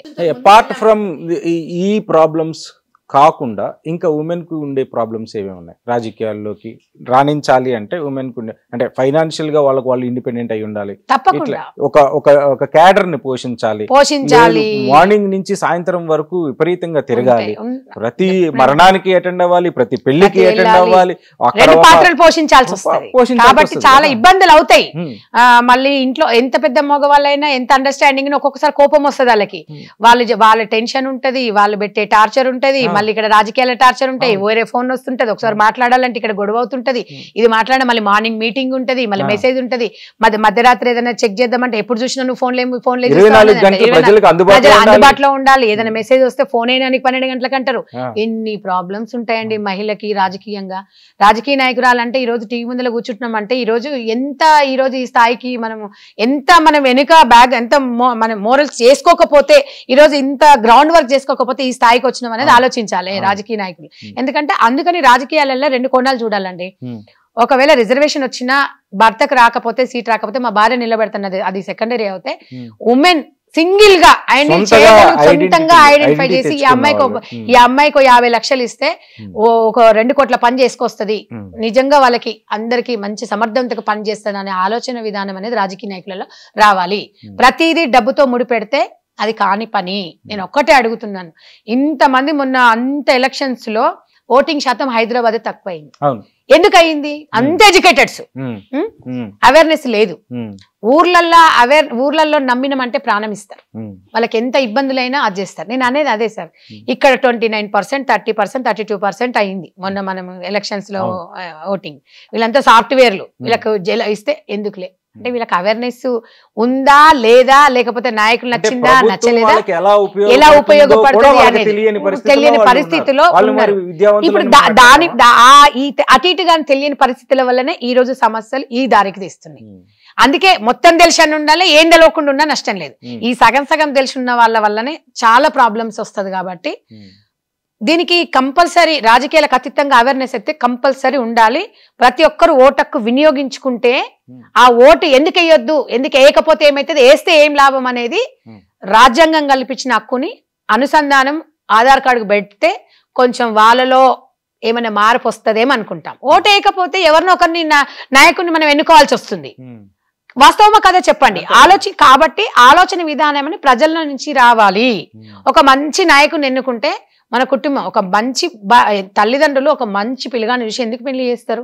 నా బిడ్డ బాగుంటది, నా బిడ్డ సంతోషంగా ఉండగలుగుతుంది అన్నప్పుడు ఎవరికో ఎదురొచ్చినోనికి ఇచ్చినాం అనుకోండి, జీవితాంతం ఇబ్బంది పడాల్సి వస్తుంది అన్నట్టుగా రాజకీయాలలో కూడా ఒక 5 సంవత్సరాలు మన కాన్స్టిట్యున్సీలో మంచిగా మనకు వెన్నంటి ఉండాలంటే మంచి నాయకుని ఎన్నుకోవాలి అంటే ప్రజలే. అది ఇప్పుడున్న తరుణంలో మా ఇంటికి వస్తే మీరేమని ఇస్తారా, లేకపోతే మీ ఇంటికి వస్తే మాకేమైనా పెడతారా అనే తరుణంలో మైక్ టీవీ ఛానల్ మాలాంటి వాళ్ళని ఇక్కడ తీసుకొచ్చిందంటే నిజంగా మేము రుణపడి ఉండాలి. ఏ జన్మలో మేము చేసుకున్న పుణ్యం అనిపించింది సార్. నిజంగా థ్యాంక్ యూ సో మచ్. లేదు సార్, మహిళలకి ఉమెన్స్ కి అవకాశం ఇస్తున్నారు మీరు. ఎందుకంటే ఏ ఛానల్లో లేదు సార్, నేను చెప్తున్నాను గతంలో ఏ ఛానల్స్ కూడా ఇలా మహిళలను ఇట్లా తీసుకొస్తున్నారంటే ఏ పుట్టలో ఏ పాముందో జాతీయ మీడియా ఎక్కడో ఎవరో యూట్యూబ్ లో దాంట్లో మీరు అప్లోడ్ చేసినప్పుడు చూసిండ్రు అనుకోండి, ఇది మాకు ప్లస్ అవుతుంది, మైనస్ కాదు. నిజంగా మైక్ టీవీ ఇంత ప్రోత్సహిస్తుందా అంటే ఒక మహిళ ఈ రోజు మీరు ఈ ఇంటర్వ్యూ ద్వారా నాకు సందక సైన్యంలో ఈ ఇంటర్వ్యూ అందులో ఇస్తే మైక్ టీవీ ద్వారా మా అక్కకి అవకాశం ఇచ్చిందా, అబ్బా మాకు కూడా ఏదన్నా అవకాశం వస్తే మీ మైక్ టీవీని సంప్రదించవచ్చు అని అంటే మీరు జర్నలిజంలో నిజంగా ఏం ఆశించకుండా చేస్తున్నారంటే అది మంచి కాన్సెప్ట్ వెళ్ళిపోతుంది. పెద్ద పెద్ద ఛానల్స్ లోనే ఉంటది అని నేను అనను. చిన్న ఈ రోజు మన చేతిలో స్మార్ట్ ఫోన్ ఉంది సార్, చిన్నగా వీడియో చేసి బయటకు వెళ్తే కొన్ని లక్షలలో ఫాలోవర్స్ వస్తున్నారు, మనం చూస్తున్నాం కదా. కాబట్టి నిజంగా దానికి మీరు మంచి నేను చూస్తుంటాను, ఎప్పటి నుంచో చూస్తుంటాను, చాలా మహిళలకి ఉమెన్స్ కి ఇవ్వడం అనేది చాలా ఇంపార్టెంట్. ఉమెన్స్ కి అంత పెద్ద ఛానల్స్ స్పెషల్ ప్రోగ్రామ్స్ పెట్టి ఏదో ఉన్నాయిలే, ఇప్పుడు సుమన్ టీవీ ఉంది, వనిత అని తర్వాత కొన్ని ఉన్నాయి. కాకపోతే స్పెషల్ గా పాలిటిక్స్ లో ఒక మహిళ ఎంటర్ అయితే బాగుంటది అనేది సమాజానికి ఒక మంచి మెసేజ్ ఇస్తుంది డెఫినెట్ గా. కాబట్టి అలాంటి వాళ్ళకి మీరు అవకాశం కూడా ఇవ్వాలి. మాలాంటి వాళ్ళు ఎంతో మంది కూడా మహిళలు మైక్ టీవీ ద్వారా ముందుకు రావాలి. సమాజంలో ఖచ్చితంగా మైక్ టీవీ ఎప్పుడు మహిళల పక్షానే ఉంటుంది. మేడం, ఈ రాజకీయాల నుంచి ఒక్కసారి మనం 2009 ఆ ప్రాంతాలకు వెళ్ళినప్పుడు మీ ఉద్యమ నేపథ్యం అంటే మహిళా జేఏసీ పెట్టడానికి కారణం ఏంటి, అసలు మహిళల్ని ఉద్యమంలో కూడా ప్రధాన పాత్ర పోషించడానికి తెలంగాణ ఉద్యమంలో ప్రతి ఒక్కరిది ప్రధాన పాత్ర. 100% మహిళలు వంట వార్పు చేశాం కదా. హ్యూమన్ రైట్స్ అంటే ఒక సమస్య వచ్చినప్పుడు నలుగురం కలిసి పరిష్కరించుకోవాలి. మనం సంతోషపడితే సంతోషపడేవాడు ఎవడు ఉండడు, మనకు బాధ వస్తే మన బాధను చూసి ఎవడు అయ్యో అనేవాడు ఉండడు. మనమే ప్రొటెక్షన్ చేసుకోవాలంటే ఒక నలుగురం మహిళలము ఒక జేఏసీగా ఏర్పాటు చేసుకొని ఒక మహిళా సమస్యను మనం పరిష్కరించుకోవాలంటే ఒక యూనిట్ ఉండాలనేది నేర్పించిన నేను. ఒక యూనిట్ ఉంటే ఏదైనా ఒంటరి మహిళలు ఉంటారు, వాళ్ళకి చుట్టాలు ఎవరు పెద్దగా దగ్గరికి తీయరు, అలాంటి వాళ్ళకు మదర్ ఫౌండేషన్ అనేది ఒక ఆసరాగా ఉండాలి. ఒక మహిళా జేఏసీ, ఆ మహిళా జేఏసీ మదర్ ఫౌండేషన్ నుంచి పుట్టుకొచ్చింది. బయట వాళ్ళు ఈ ఒంటరి మహిళలకు కూడా నేను ఈ రోజు స్థానం కల్పిస్తున్నట్టు మదర్ ఫౌండేషన్. అందరు ఒంటరి మహిళలు కల్పించాలంటే నాకు అంత స్తోమత లేదు నా ఫౌండేషన్కి. నా దగ్గర నేర్చుకున్న వాళ్ళకి ఆ రకంగా ప్రతి ఒక్కటి ధైర్యంగా రమ్మంటా నేను. బయటికి ధైర్యంగా వస్తే 4 విషయాలు తెలుస్తాయి. ఇంట్లో ఉంటే తెలియదు. చాలా మంది అనుకునేది ఏంటంటే ఇంట్లో ఉంటే నా భార్య మంచిగా ఉంటది, నా భార్య ఎక్కడికి వెళ్ళదు, నా భార్య గట్టిగా మాట్లాడదు అనుకుంటారు. కానీ అది అవాస్తవం. బయటికి వెళ్తే నలుగురిని చూస్తే వాళ్ళకు ఒక అవేర్నెస్ వస్తుంది. దానివల్ల ఏమవుతుందంటే ఒక భర్తతో ఎట్లా ఉండాలి, ఒక అత్తమామతో ఎట్లా ఉండాలి, పిల్లలతో ఎట్లా మెలగాలి, కుటుంబ సభ్యులతో ఎలా ఉండాలనేది మహిళకు అవేర్నెస్ వస్తుంది. నేను ప్రతి మగవాళ్ళకి చెప్పేది కూడా అదే. తెలియకపోవడం వల్ల ఈ పొరపాట్లు జరుగుతున్నాయి. కాబట్టి ఎంతసేపు ఉన్న మదర్ ఫౌండేషన్ కాన్సెప్టే మహిళా జేఏసీ కాన్సెప్ట్. రాజకీయ నేపథ్యం కూడా అదే చెప్తాను సార్ నేను. ఏ కష్టం వచ్చినా ఏదొచ్చినా ఒంటరిగా మిగలకూడదు, కలిసి జీవించాలి. ఎందుకంటే ఆ పిల్లల కోసం వీధి బాలలు కావద్దు, ఇప్పుడు చైల్డ్ లేబర్ చూస్తున్నాం కదా సార్, చైల్డ్ లేబర్స్ ఆ పిల్లల్ని వాళ్ళ బ్యాక్గ్రౌండ్ చూస్తే వాళ్ళ అమ్మ నాన్న ఎవ్వరు కరెక్ట్ గా ఉండరు. అలాంటి వాళ్ళని దేశానికి ఇస్తున్నాం మనం. అలా ఇవ్వకూడదు అంటే మనం కరెక్ట్ గా ఉండాలి. కష్టాలు అనేది మనకే వస్తాయి, జంతువులకు రావు అనేది నేను మహిళలకు అదే చెప్తాను. మహిళలకి ఒక కాన్సెప్ట్ ఏంటంటే పిల్లల కోసం మన జీవితం అనేది త్యాగం చేయాలి. ఆ పిల్లలకు మంచి భవిష్యత్తుని ఇవ్వాలంటే ఉమెన్ గా మీరు ఫస్ట్ స్టాండర్డ్గా ఉండాలి, మీరు ఆత్మవిశ్వాసం ఉండాలి. అంటే హ్యాపీగా ఏదో ఒక మీకు నచ్చిన రంగాలలో 1 గంట సేపు కేటాయించండి అనేది వాళ్ళకి చెప్తాము. వాళ్ళ భర్తలతో కూడా హ్యాపీగా కొట్టాటలు అన్నప్పుడు వచ్చినప్పుడు కొంచెం మాట్లాడకుండా ఉంటే అదే పెద్ద శిక్ష, సర్దుమణిగిపోతుంది. నువ్వు ఒక మాట అంటే ఈ డైవర్స్ కేసెస్ మొత్తం జరిగిపోతున్నాయి. 2 పెళ్లిళ్ళు అయిపోతున్నాయి, 3 పెళ్లిళ్ళు అయిపోతున్నాయి. ఒకవేళ ఇన్ఫాక్ట్ ఒకవేళ డైవర్స్ అయితే మాత్రం ఖచ్చితంగా మూడో పెళ్లి దగ్గర వస్తుంది. ఎందుకంటే ఒకటి అయిపోయిన తర్వాత ఇప్పుడు ఒక మర్డర్ చేసినోనికి 4 మర్డర్లు చేయడానికి పెద్ద తేడా ఏముండదు. నేను వీళ్ళకి ఇదే చెప్తాను మహిళలకి. ఎందుకంటే నేను పెరిగిన వాతావరణం, నా కుటుంబ నేపథ్యం, నేను చూసిన పరిసరాలు ఇవన్నీ నా మైండ్ లో బాగా ఉన్నాయి సార్. నేను ఎక్కడో సినిమాలు చూసో, స్టోరీలు చదివో, లేకపోతే నాటకాలు చూసో, లేకపోతే బుక్కులు చదివిన ఆధారంగా చెప్పట్లేదు. ఉమెన్ కి నేను అదే చెప్తా, ఫస్ట్ భర్త వదిలిపెట్టింటే మీకు ఇంకో భర్త దొరుకుతాడు, కానీ పిల్లలకి తండ్రి దొరకడు. దానివల్ల ఏమవుతుందంటే మీ లైఫ్ చిన్నా భిన్నం అయిపోతుంది. నేను బయట కూడా చెప్తాను, మన హస్బెండే ప్రభాస్ అనుకోండి, ఎవరెవరినో ఊహించుకొని ఏదేదో ఊహించుకుంటే కాదు, మన భర్తనే మనకి రియల్ హీరో. కష్టాలు ఉంటాయి, 4 రోజులు వస్తుంటాయి పోతుంటాయి, ఒక మాట అంటాడు, దానికి మీరు అది చేసుకొని పిల్లల జీవితాలు నాగం చేస్తున్నారు. కాబట్టి మహిళ ప్రతి సమస్యను కూడా కూర్చొని చర్చించుకోండి. కాబట్టి ఒకవేళ కొంతమంది క్షణికావేశంలో ఆత్మహత్యలు చేసుకుంటారు. నేను ఒకటే చెప్తా, ఆత్మహత్య చేసుకోవాలంటే ఎంత ధైర్యం ఉండాలి చైతన్ గారు? నేను అదే చెప్తా, ఆత్మహత్య చేసుకోనికి అంత ధైర్యం ఉన్నప్పుడు బ్రతకడానికి మీకు ధైర్యం లేదా? అట్లాంటి పరిస్థితి వచ్చినప్పుడు మీరు ఏదో ఒక పని చేయండి, ఏదో ఒక అదిగి ఉండండి, గమ్మును ఉండండి. ఎందుకంటే పిల్లలు అనాథలు అయిపోతున్నారు. క్షణిక ఆవేశంలో భర్తతో చిన్న మనస్పర్ధలు వస్తే తట్టుకోలేకపోతున్నారు. ఒకవేళ అలాంటి పరిస్థితి వచ్చినప్పుడు విడిపోండి, విడిపోయి పిల్లల్ని ప్రయోజకులు చేయండి. మళ్ళీ ఇంకో సుఖం వెతుకోవడానికి మనం వెళ్ళాం అనుకోండి, మనని మాత్రమే చూసుకుంటాడు తప్ప మనకున్న పిల్లల్ని ఏ భర్త సెకండ్ హస్బెండ్ చూసుకోడు అనేది మాత్రం వెరీ క్లారిటీగా ప్రతి మహిళకు చెప్తాను. అది వాస్తవమా కాదనేది మీరు కూడా చెప్పాలి. ఎందుకంటే నన్ను పట్టించుకుంటాడు, నేను కావాలి తప్ప నాకున్న పిల్లల్ని పట్టించుకోవడానికి ఎగ్జాంపుల్. కాబట్టి తన శరీరాన్ని కోరుకుంటాడు తప్ప తనకున్న సంతానాన్ని, తనకున్న కష్టాన్ని నెత్తిలో వేసుకోడు. కొన్ని సందర్భాలలో మన టీవీలలో చూస్తుంటాం, రెండో పెళ్లి చేసుకున్న తర్వాత చిన్న పిల్లలు ఉంటే ఎవడికో పుట్టిన పిల్ల వాడిని పడుకోబెట్టేసి వాడు లేకపోతే ఏదైనా మనం ఎన్నో చూసాం సార్, కొట్టి కట్టేసి చంపేసి ఎలా ఉన్నాయి కదా. అలా చేయకూడదు. అలాంటి అది మనం దేశానికి ఏమి మెసేజ్ ఇస్తున్నాం, మనం ఏ రకంగా ఉంటున్నాం సమాజంలో అనేది మహిళ ఉమెన్ అనేది స్ట్రాంగ్ ఉండాలి. స్ట్రాంగ్ ఎప్పుడు ఫైట్ చెయ్యి మీ హస్బెండ్ తో హ్యాపీగా. ఏదన్నా అన్నప్పుడు నవ్వండి, పోయేదేముంది, లేకపోతే గమ్మున ఉండండి, కొద్దిసేపు వెళ్ళిపోండి, కొద్దిసేపు పడుకోండి అన్నట్టుగా. కొద్దిసేపు పడుకోండి, మళ్ళీ 10 minutes తర్వాత అప్పుడు ఎందుకు అట్లా అన్నావు అని చెప్పి ఉంటే అతను కూడా సమాజం ఆయనకు ఒక మనసు ఉంటుంది కదా. ఎప్పుడో ఒకసారి మన భర్తనేనండి మనకి వెన్నుముక్క. ఎందుకంటే ఇవాళ సమాజంలో భర్త లేకపోతే ఆడదానికి విలువ లేదు. మీరు ఎన్ని కోట్లు సంపాదించండి, వాస్తవం సార్ అది. ఎందుకంటే మంచైనా చెడైనా మన చేతిలోనే ఉంటది. ఆ భర్త భార్య ఎందుకంటే ఇప్పుడు భార్య లేదు అనేది పెద్దగా ఎవరికి ప్రచారంలోకి రాదు.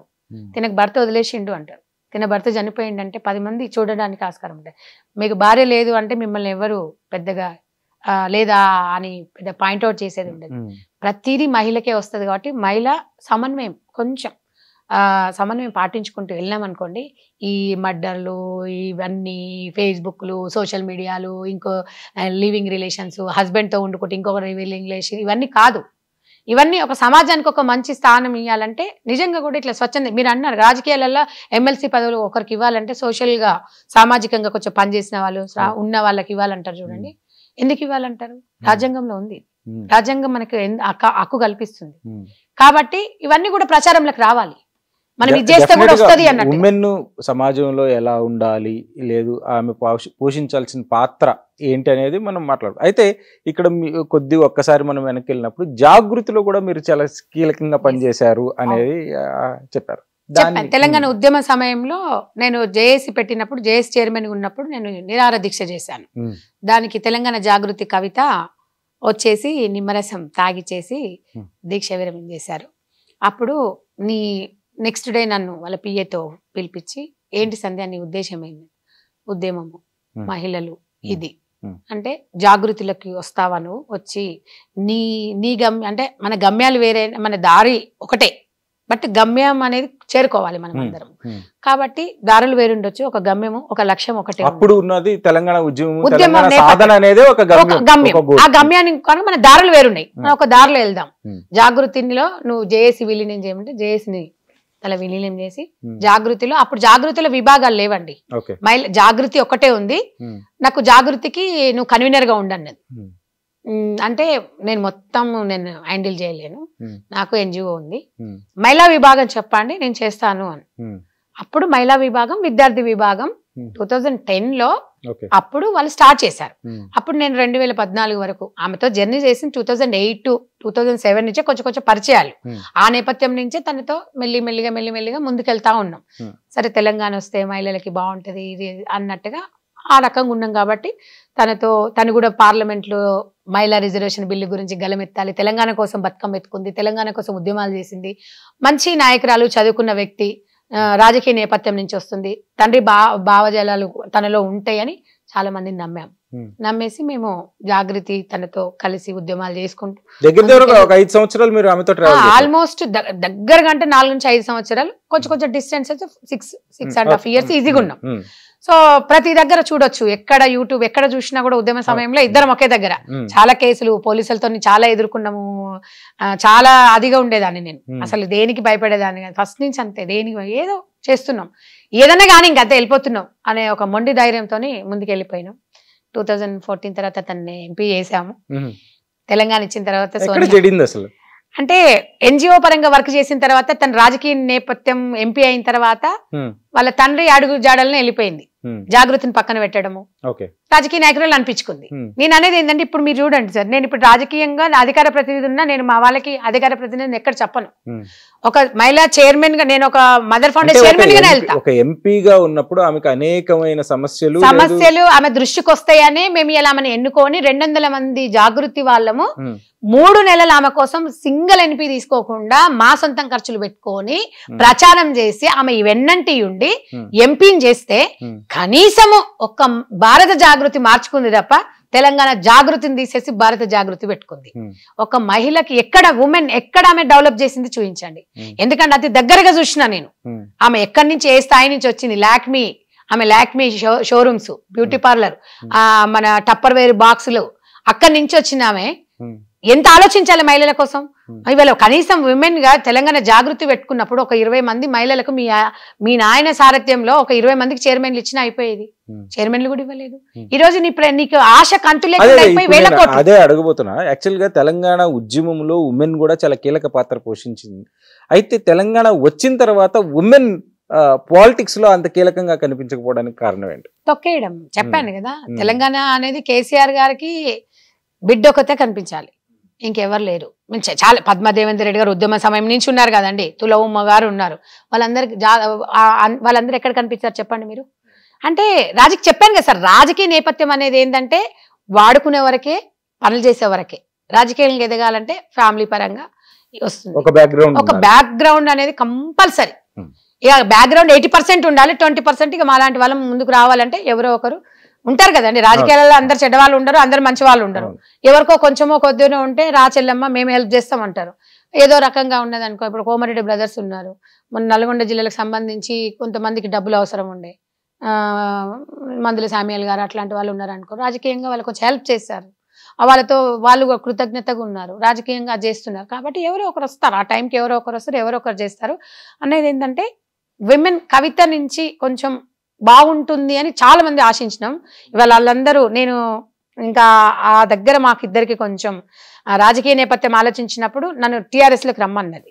వచ్చేస్తే నీకు జాతీయ ఉపాధ్యక్షురాలు ఇస్తాము రమ్మన్నది. నేను టీఆర్ఎస్లోకి వెళ్ళలేదు. జాగృతి అనేది ఒక ఎన్జిఓగా పనిచేస్తే తప్ప పాలిటిక్స్ లేదు. దాని తర్వాత నువ్వు ఇట్లా చేయొద్దు, ఈ ప్రెస్ మీట్లు పెట్టొద్దు, నువ్వు ఇది చేయొద్దు. మనం అంతకుముందు చేసాం కదా అక్క అంటే పాలిటిక్స్లో. ఓకే, మీరు పాలిటిక్స్లో ఉన్నప్పుడు నేను న్యూట్రల్గానే ఉంటాను. ఎందుకంటే మద్యపానం గురించి, చీప్ లిక్కర్ గురించి ఒక ప్రెస్ మీట్ పెట్టాను జాగృతి నుంచి. నాకు చెప్పకుండా ఎలా పెడతా, అప్పుడేమో 100 పెట్టినా ఏం అడగలే. అంటే నిజంలో స్వార్థం కూరుకున్న తర్వాత ముందు అలా ప్రభుత్వం స్వార్థం ఉన్న దగ్గర నేను ఉండను, సంధ్యారెడ్డి స్వార్థం ఉన్న దగ్గర ఎప్పుడు ఉండదు. సో నేను అక్కడికి వచ్చిన తర్వాత వీళ్ళందరూ ఎట్లా ఏం చేద్దాము, ఇప్పుడు మధ్యలోకి వచ్చినాము, అక్క మీరు ఇట్లా కాదక్క మీరు ఇలా చేయొద్దు అని చెప్పేసి ఇంకా వీళ్ళందరూ రోజు బాధపడాలని చేసి డికే అన్న గారు మీరు రండి రాజకీయాలకు, మీలాంటి వాళ్ళు వస్తే చాలా మందికి మీరు అప్పుడు కాంగ్రెస్ లో ఉన్నారు. ఉత్తమ్ అన్న వైఫ్ పద్మక్క కూడా మంచి సపోర్ట్ చేసింది. వాళ్ళిద్దరు కాంగ్రెస్ అని చెప్పి 2014 ఎండింగ్ లో పిలిచారు. 2014 ఎండింగ్ కన్నా 2015లో జాయిన్ అయ్యా కాంగ్రెస్. ఈ 9 సంవత్సరాల్లో మీకున్న పొలిటికల్ ఎక్స్పీరియన్సెస్ ఏంటి? అంటే ఎక్కడెక్కడ రాజకీయంగా ఎక్కడెక్కడ పనిచేశారు? నేను అంటే 2015లో మున్గోడు మున్సిపల్ ఎలక్షన్స్ లో చేసాం. తర్వాత ఉప ఎన్నికలు మన గజ్వేల్ చేసాము. తర్వాత 2018 మనము ఖమ్మం అసెంబ్లీ చేశాను. తర్వాత మళ్ళీ అదైన తర్వాత డిజిటల్ మెంబర్షిప్ మున్గోడు కోఆర్డినేటర్గా చేశాను. మొన్న 2000 దాంట్లో పార్లమెంట్ లో చేసాము. తర్వాత మొన్న రీసెంట్లీ 24లో ఇక్కడ మన సూర్యాపేట చేశాను, దామోదర్ రెడ్డి గారి దగ్గర. ఖమ్మం పార్లమెంట్ ఇన్ఛార్జ్ కూడా చేసాం కొన్ని రోజులు, 3 నెలలు అంటే కొన్ని రోజులు ఖమ్మం పార్లమెంట్ లో చేసాం. మొన్న రీసెంట్లీ పార్లమెంట్ ఎలక్షన్ లో మున్గోడు అంటే మన భువనగిరి పార్లమెంట్ లో కొంచెం కోఆర్డినేటర్ గా పనిచేసుకుంటూ మున్గోడు కోఆర్డినేటర్ గా కూడా వండుకుంటూ అంటే కొంచెం, ఎందుకంటే నాకు ఆ మున్గోడులో మనకి భువనగిరి పార్లమెంట్ లో కొంత మహిళలది ఎక్కువ ప్రభావం ఉంది కాబట్టి పార్లమెంట్ వైజ్ గా మా కూడా అంటారు కదా గొర్రె బలిస్తే గొల్లలకు లాభం అన్నట్టుగా. ఎందుకంటే వీళ్ళు ఇలాంటి వాళ్ళు వస్తే మా మహిళలకు ఏదైనా చేయగలుగుతారు, వాళ్ళకి ఏదైనా అంటే సొంతంగా వాళ్ళకి ఏదైనా వాళ్ళ కాళ్ళ మీద నిలబడే చూపిస్తారన్న ఒక కాన్సెప్ట్ తోని ఆ నేపథ్యంతో కోఆర్డినేటర్ గా చేసుకుంటూ చామల కిరణ్ రెడ్డికి సపోర్ట్ చేస్తూ, మా మదర్ ఫౌండేషన్ చామల కిరణ్ రెడ్డికి సపోర్ట్ చేసింది. ఆయన అదే మాట మీద ఉన్నారు. ఎంపీ ఫండ్స్ నుంచి కూడా ఎంతవరకు ఫౌండేషన్కి ఇస్తే ఏ రకంగా ఇవ్వాలన్న ఆలోచన దిశగా ఉన్నారు. కాబట్టి ప్రతిదండి చేసుకుంటూ ఎలక్షన్స్కి చేసుకుంటూ వస్తూనే ఉన్నాము. గ్రౌండ్ లెవెల్గా బూత్ స్థాయి నుంచి కూడా ఎలా చేయాలి పాలిటిక్స్, మనకి ఒక ఓటర్ ఎక్కడి నుంచి ఎట్లా మనం మమేకం చేయాలనేది ఒక గ్రామ స్థాయి నుంచి ఒక ఓటర్ ని బూత్ కి తీసుకొచ్చి ఓటు వేయించే ప్రక్రియ తప్పకుండా ఆ స్థాయి నుంచే మేము ఈ రోజు 2015 నుంచి 2024 వరకు కూడా మనము ఖమ్మము ఎలక్షన్సే కానివ్వండి, ఇక్కడ మొన్న పార్లమెంట్ ఎలక్షన్లు కానీ 2023 ఎలక్షన్సే కానివ్వండి, తర్వాత మన జిహెచ్ఎంసీ ఎలక్షన్సే కానివ్వండి, ప్రతిదీ దగ్గర ఇన్ఛార్జిగా పోయాము. ఎక్కువ శాతం మునుగోడు కోఆర్డినేటర్ గానే ఉన్నా నేను. మునుగోడు కోఆర్డినేటర్ గా మెంబర్షిప్. అంటే ఇలాంటి సమయాల్లో మీరు కంప్లీట్ గా వెళ్ళి అక్కడ ఉండి పని చేయాల్సిన అవసరం వచ్చినప్పుడు, జనరల్ గా ఒక ఉమెన్ కు ఉండే వీక్నెసెస్ కానీ మనం చూసినప్పుడు వాళ్ళు వచ్చి అక్కడే సెటిల్ అయ్యి అక్కడ పనిచేసే అవకాశం ఉంటుందా? అట్లా ఉన్నామండి. మరి మొన్న ఉన్నాము మేము. ఇప్పుడు మన సూర్యాపేటలో 18 రోజులు ఉన్నాం అక్కడ. కాకపోతే అక్కడ మాకు దామోదర్ రెడ్డి గారు మంచి షెల్టర్ ఇచ్చారు, సొంతంగా వాళ్ళు ఇల్లే ఇచ్చారు. వాళ్ళ సెక్యూరిటీ వాళ్ళ బిడ్డలాగా చూసుకున్నారు, వాళ్ళ ఒక సోదరి లాగా మంచిగా అది చేసి చూసుకుంటాం. ఒకవేళ అట్లా ఇబ్బంది ఉంది అనుకోండి, ఎక్కడైనా రాత్రి 11 అయినా వస్తాం, మళ్ళీ మార్నింగ్ వెళ్ళిపోతాం. కానీ కమిట్మెంట్ మాత్రం తప్పం. మేము ఏదేమున్నా 7 o'clock ఆడ ఉండాలి అంటే, నేను కొన్ని సందర్భాలలో కొన్ని అక్కడ వాళ్ళ ఫ్యామిలీ రిలేషన్స్ అట్లా వచ్చినప్పుడు అకామిడేషన్ దొరకకపోతే నేను హైదరాబాద్ వచ్చేసాను. 11 o'clock హైదరాబాద్ వచ్చేసి మళ్ళీ మార్నింగ్ 6:40కి బయలుదేరితే 8:15కి నేను సూర్యాపేటలో ఉండేదాన్ని. అలా వెళ్ళుకుంటాం. మనం మునుగోడు దగ్గరలో చేసాము. చాలా ఎలక్షన్స్ కమిట్మెంట్ గా పనిచేసాం. ఈ సంధ్యారెడ్డి కమిట్మెంట్ గా చేసింది. ఫీడ్బ్యాక్ ఇచ్చేవాళ్ళము, లైవ్లు, మళ్ళీ లైవ్ డిస్కషన్స్ ఇవ్వడము, మాట్లాడడం, అక్కడ ఉన్న పాలిటిక్స్ ఎట్లా అని. ఇప్పుడు మునుగోడు ఉప ఎన్నికలు కూడా ఉండే కదా, అందులో కూడా చేసాము. సో ప్రతిదీ చేసుకుంటూ వస్తున్నా. ఇంత శ్రమ చేశారు గత 9 సంవత్సరాలు 10 సంవత్సరాలుగా. కాంగ్రెస్ పార్టీ మీకేమి ఇచ్చింది? ఒక అధికార ప్రతినిధి ఇచ్చింది. సంధ్యారెడ్డి అంటే కాంగ్రెస్ లో మంచి డైనామిక్ లీడర్ అని ఒక అవకాశం ఇచ్చింది. ఇప్పటివరకు ఈ స్థాయి వచ్చిందంటే నేను దానికి చాలా హ్యాపీగా ఫీల్ అవుతున్నా. ఎందుకంటే ఈ స్థాయికి రావాలంటే ఒక సీఎం గారి దగ్గర మేము కూర్చొని దగ్గరగా మాట్లాడగలుగుతున్నాము, మా సమస్య చెప్పుకోగలుగుతున్నాం అంటే, ఈ స్థాయికి రావాలంటే కొన్ని వేల మంది కొన్ని కోట్లు ఖర్చు పెట్టిన వాళ్ళు ఉన్నారు. అందరికీ అదృష్టం రాలేదు. నేను అదృష్టంగా భావిస్తున్న కాంగ్రెస్ పార్టీలో పనిచేయడము. 4 fathers నుంచి కాంగ్రెసే కాబట్టి అదృష్టంగానే భావిస్తున్నా. మహిళలకి మంచి స్థానం కల్పించాలంటే కాంగ్రెస్ పార్టీ. ఎందుకంటే కాంగ్రెస్ పార్టీలో ఒక వేదిక ఉంటుంది. కొన్ని కమిట్మెంట్ ప్రకారంగా మనం వెళ్ళి ఈరోజు ఇంటర్వ్యూ ఇవ్వాలన్నా, మాట్లాడాలన్నా ఒక వేదిక ఉంటుంది, స్వేచ్ఛ అనేది కంపల్సరీ. స్వేచ్ఛ అనేది చాలా ఇంపార్టెంట్ నాకైతే. కాబట్టి నువ్వు అదే మళ్ళీ వేరే పార్టీలో ఉండదు, అట్లా ప్రాంతీయ పార్టీలో ఉండదు. ఈవెన్ జాతీయ పార్టీలో కూడా కొన్ని బీజేపీలో అంత పెద్దగా ఉండవు. కానీ కాంగ్రెస్ పార్టీలో నువ్వు ఎంత ఎదగాలంటే ఎదగండి అని చెప్పే ఆ రైట్ ఇలా కొంతమేరకు ఉండొచ్చు. అఫ్ కోర్స్ ఎదగొచ్చు, కొంతవరకు లాస్ట్ వరకు వెళ్ళాలి. టికెట్స్ కాడికి వచ్చేసరికి ఉంటుంది. కాబట్టి అదే అదంతా మీరు జర్నలిజం, వీళ్ళంతా రాజ్యాంగం, అందరు కూడా మీరందరూ మమేకమై మహిళలకు ఈ రకంగా రావాలని కొంచెం ఆశించినట్టయితే ఫీడ్బ్యాక్ ఇస్తే మీరైతే పెద్దన్న పాత్ర ఉంటుంది. కాబట్టి ఆ పెద్దన్న పాత్ర ఇచ్చినప్పుడు కొంతమంది కొన్ని చెప్పినప్పుడు కూడా వినగలుగుతారు. సర్వేలు ఎందుకు చెప్పిస్తారు సార్? మీ ద్వారా చేపిస్తారు కాబట్టి దీనికి ఇక్కడ అంటే ఇది కూడా అంత కొన్ని జర్నలిజంలో కొన్ని అన్ని అవి కూడా డబ్బులతో ముడిపడి ఉంటాయి. వాళ్ళకుండే బాధలు వాళ్ళకుంటాయి. కాకపోతే ఏంటంటే మీరు అన్నట్టుగా జర్నలిజంలో కూడా ఒక సేవాభావం అనేది కూడా ఉండాలి. 80%, ఒక 20% మాలాంటి వాళ్ళకి మీరు అవకాశం ఇచ్చిండ్రు అనుకోండి, ఏముంది సార్ ఒకప్పుడు 100%. ఎందుకు సార్ అంటే, ఒకప్పుడు ఏదన్నా మేము ప్రోగ్రామ్ చేస్తే ఒక ఫోటో ఇస్తే పేపర్లు వేసేటారు. అంటే నేను అట్లా చెప్పాలో చెప్పొద్దు నాకు తెలియదు, నాకు ఉన్నది చెప్తున్నా. ఇప్పుడు ఒక ఫోటో పేపర్లో రావంటే 1000 రూపాయలు ఇవ్వాలి. అంటే ఇప్పుడు ఎంతమందికి మళ్ళీ రెండు పేపర్లకు ఇస్తే 8 పేపర్ల వాళ్ళు యాంటీ అవుతున్నారు. ఇలాంటప్పుడు మహిళ రాజకీయాలకు ఎట్లా వస్తారు సార్ చెప్పండి? నేను సేవ చేయడమే గొప్ప, అందుకని చెప్పేసి సోషల్ మీడియా అనేది చాలా ఇంపార్టెంట్ అయిపోయింది ఈ రకంగా. కాకపోతే సోషల్ మీడియా కన్నా మీలాంటి వాళ్లకు మంచి అవకాశాలు ఉంటాయి కాబట్టి ఇంకా ఈ అమ్మాయిని మీరు చాలా మందిని వాళ్ళ బ్యాక్గ్రౌండ్ చూడకుండా ఆమె టాలెంట్ ని గుర్తిస్తున్నారు. ఆ టాలెంట్ అనే వ్యక్తులు మాలాంటి వాళ్ళు ఎందుకు ఉండకూడదు అని చెప్పేసి ప్రతిసారి నేను మీడియా వాళ్ళకి రిక్వెస్ట్ చేస్తున్నాను, సోదరులకి. సంధ్య గారు, చివరిగా 2 ప్రశ్నలు. ఒకటి, ఉమెన్ రాజకీయాల్లోకి వచ్చినప్పుడు ఇప్పుడు దారుణమైన ట్రోలింగ్ జరుగుతూ ఉంది వాళ్ళ మీద. అంటే అసభ్యకరమైన ట్రోలింగ్ జరుగుతూ ఉంది. దాన్ని ఎదుర్కొని మానసికంగా దృఢంగా వాళ్ళు నిలబడాల్సిన పరిస్థితి ఉన్నప్పుడు వాళ్ళు ఎలా దాన్ని తీసుకోవాలి? ఒకటండి, మహిళ రాజకీయాలకు వచ్చిందంటే దృఢంగా ఉండే వస్తుంది. ఎందుకంటే రాజకీయ ఇప్పుడు ఒక బిజినెస్ చేస్తామండి, ఆ బిజినెస్ లో ఆటపోలు తెలుసుకోకముందుకు, ఇప్పుడు బిజినెస్ మేనేజ్మెంట్, ఇప్పుడు బిజినెస్ ఎందుకు చదువుకుంటాం మనం చెప్పండి? ఎంబీబీఎస్ అంటే ఒక డాక్టర్ కోసమే చేస్తాం. బిజినెస్ చేయాలంటే డిగ్రీ చేస్తారు, డిగ్రీ చేసేసి ఏదో బిజినెస్ పరంగా పోతున్నారు అంటారు. బీటెక్ చేస్తామంటే సాఫ్ట్వేర్ అని అడుగుతారు. రాజకీయాలకు వచ్చిందంటే ఉమెన్ స్ట్రాంగ్ గానే ఉంటుంది. స్ట్రాంగ్ ఉండేటట్టయితేనే పాలిటిక్స్ లకు రావాలి, లేదు అంటే బిజినెస్ లకు వెళ్ళిపోవాలి, చేసుకోవాలి. పాలిటిక్స్ లో ఎంత చేసినా కూడా డబ్బు అనేది రాదండి, అనుభవం వస్తుంది తప్ప డబ్బు రాదు. చాలా మంది ఏమనుకుంటారు, రాజకీయాలకు వస్తే డబ్బు వస్తుందేమో అనుకుంటారు కొంతమంది గ్రామీణ ప్రాంతాలలో. డబ్బు అనేది ఉండదు, సేవ చేయాలి. ఈ సేవ చేస్తున్నా గానీ ఎదుటివాడు మనల్ని అసభ్యకరంగా మాట్లాడుతున్నప్పుడు అసభ్యకరంగా ధైర్యంగా ఎదుర్కోవాలి. ఎవరో ఏదో అన్నారని చెప్పేసి మూసుకొని కూర్చుంటే ఈ రోజులలో అయ్యే ముచ్చట కాదు ఇది. మనమేంది అనేది నీ అంతరాత్మకు తెలుసు, మనమేందని నీ హస్బెండ్ నీ ఫ్యామిలీకి తెలుసు. ఈ రెండింటికి మీరు సమాధానం చెప్పిన తర్వాతనే మీరు ముందుకు రావాలి. అలా రాకపోతే ఫ్యామిలీ బ్యాక్గ్రౌండ్, ఫ్యామిలీ కూడా కొంచెం డిస్టర్బెన్స్ అవుతుంది. కాబట్టి మీరు ఆత్మధైర్యంతో ఉండాలి, తిప్పికొట్టాలి.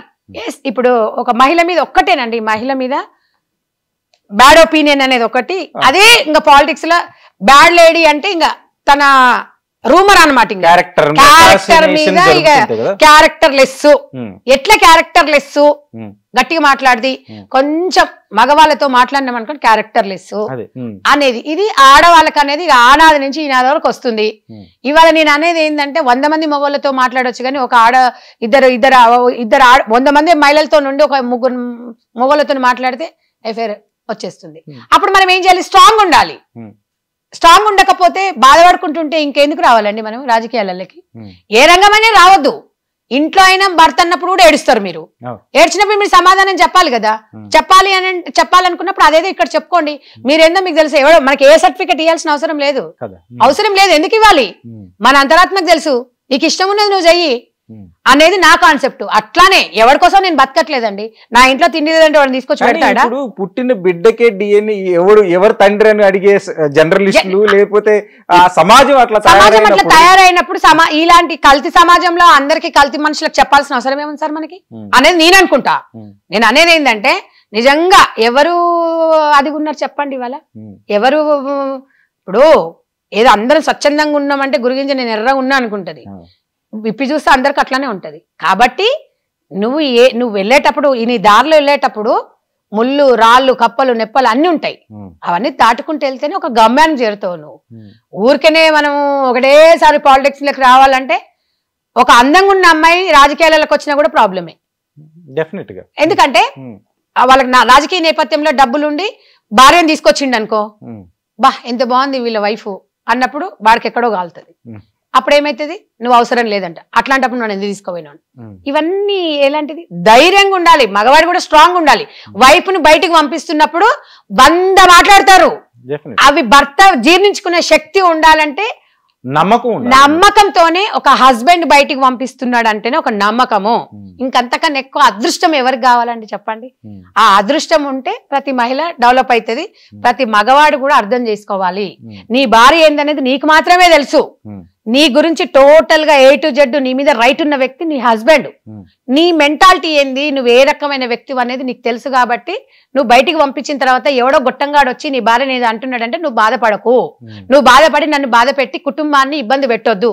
అట్లాంటప్పుడు నీ అనుమతి లేని బయటికి వెళ్ళము. ఒకసారి పంపించిన తర్వాత మళ్ళీ ఇవన్నీ ఆలోచించొద్దు అనే కాన్సెప్ట్ నాది. మహిళా కాన్సెప్ట్ కూడా అట్లానే ఉండాలి. మనం ఫస్ట్ మాట్లాడుకోవాలి సమాధానం. అట్లా వచ్చిందన్న తర్వాత ఇంకా మనం ఏం సాధించలేం సార్. బిజినెస్ ఉమెన్ అయినా కూడా బయటికి వస్తారు. వచ్చినప్పుడు బిజినెస్ లో కూడా రకరకాల వ్యక్తులు ఉంటారు. అప్పుడు బిజినెస్ మానేయలేం కదా. అవునా కదా? ఒక పొలిటికల్ జర్నీ చేస్తున్న ఒక అమ్మాయిని ఇట్లానే ఇంటర్వ్యూ చేస్తున్నప్పుడు ఆ అమ్మాయి చెప్పిన సమాధానం ఏంటంటే, నా నియోజకవర్గంలో నేను నుంచున్నప్పుడు నా మీద ఒక రూమర్ స్ప్రెడ్ అయ్యింది. ఆ రూమర్ ఏంటంటే, ఈ అమ్మాయి పెళ్లి చేసుకుని వెళ్ళిపోతుంది కాబట్టి ఈ అమ్మాయికి ఓటేసి వేస్ట్ అనే ఒక ప్రచారం ఆల్రెడీ వాళ్ళే చేసేసుకున్నారు అని. ఉమెన్ కి ఇలాంటి ప్రాబ్లమ్స్ ఎదురవుతున్నాయి కదా.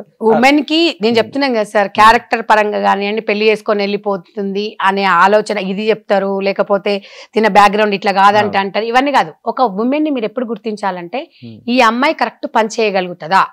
ఇంకొకటి సార్, మీరు అవకాశం ఇస్తే కదా సార్, సంధ్యారెడ్డి చేస్తుందా చేయదా అనేది మీరు అవకాశం ఇస్తే తెలుస్తుంది. నేను చేస్తా అంటే మీరు ఏం చేస్తారు మాకెట్లా తెలుస్తుంది అంటే, ఇప్పుడు మీరు టీవీలో ఇక్కడ చేస్తున్నారు సార్, ఒక యాంకర్ గా చేస్తున్నారు, ఈ రోజు మమ్మల్ని ఇంటర్వ్యూ చేస్తున్నారు, మీ మీద ఒక నమ్మకం ఉండే యాజమాన్యం మీకు అప్పచెప్పిండ్రు, ఎందుకు మీరు అవకాశం ఇచ్చిండ్రు, అవకాశం ఇచ్చిన తర్వాత నిరూపించుకోవాల్సిన బాధ్యత మాది ఉంటది. అంతేగాని మీరు అవకాశం ఇవ్వక ముందుకే నువ్వు చేయగలుగుతావా, నువ్వు అది చేయగలుగుతావా అంటే, పెళ్లి చేసుకున్న తర్వాత సంసారం చేయాలి, పిల్లలను కనాలి, అన్ని చేస్తాం. మనం ముందే ఆలోచిస్తామా పెళ్లి చేసుకుని సంసారం చేసేదో లేదో, అమ్మో అని డౌట్ తో ఉంటే పెళ్లి చేసుకో, ఈ సృష్టి ఉండదు. కాబట్టి సో ఇవన్నీ నథింగ్ అండి. మనం ఏదొచ్చినా కూడా బీ స్ట్రాంగ్ లేడీ అంతే. ఇండివిజువల్ గా ఉమెన్ గా మన మీద మనకే రైట్, ఎవ్వరికి రైట్ లేదు. నువ్వు ఉమెన్ గా సింగిల్ గా ఎదుగు.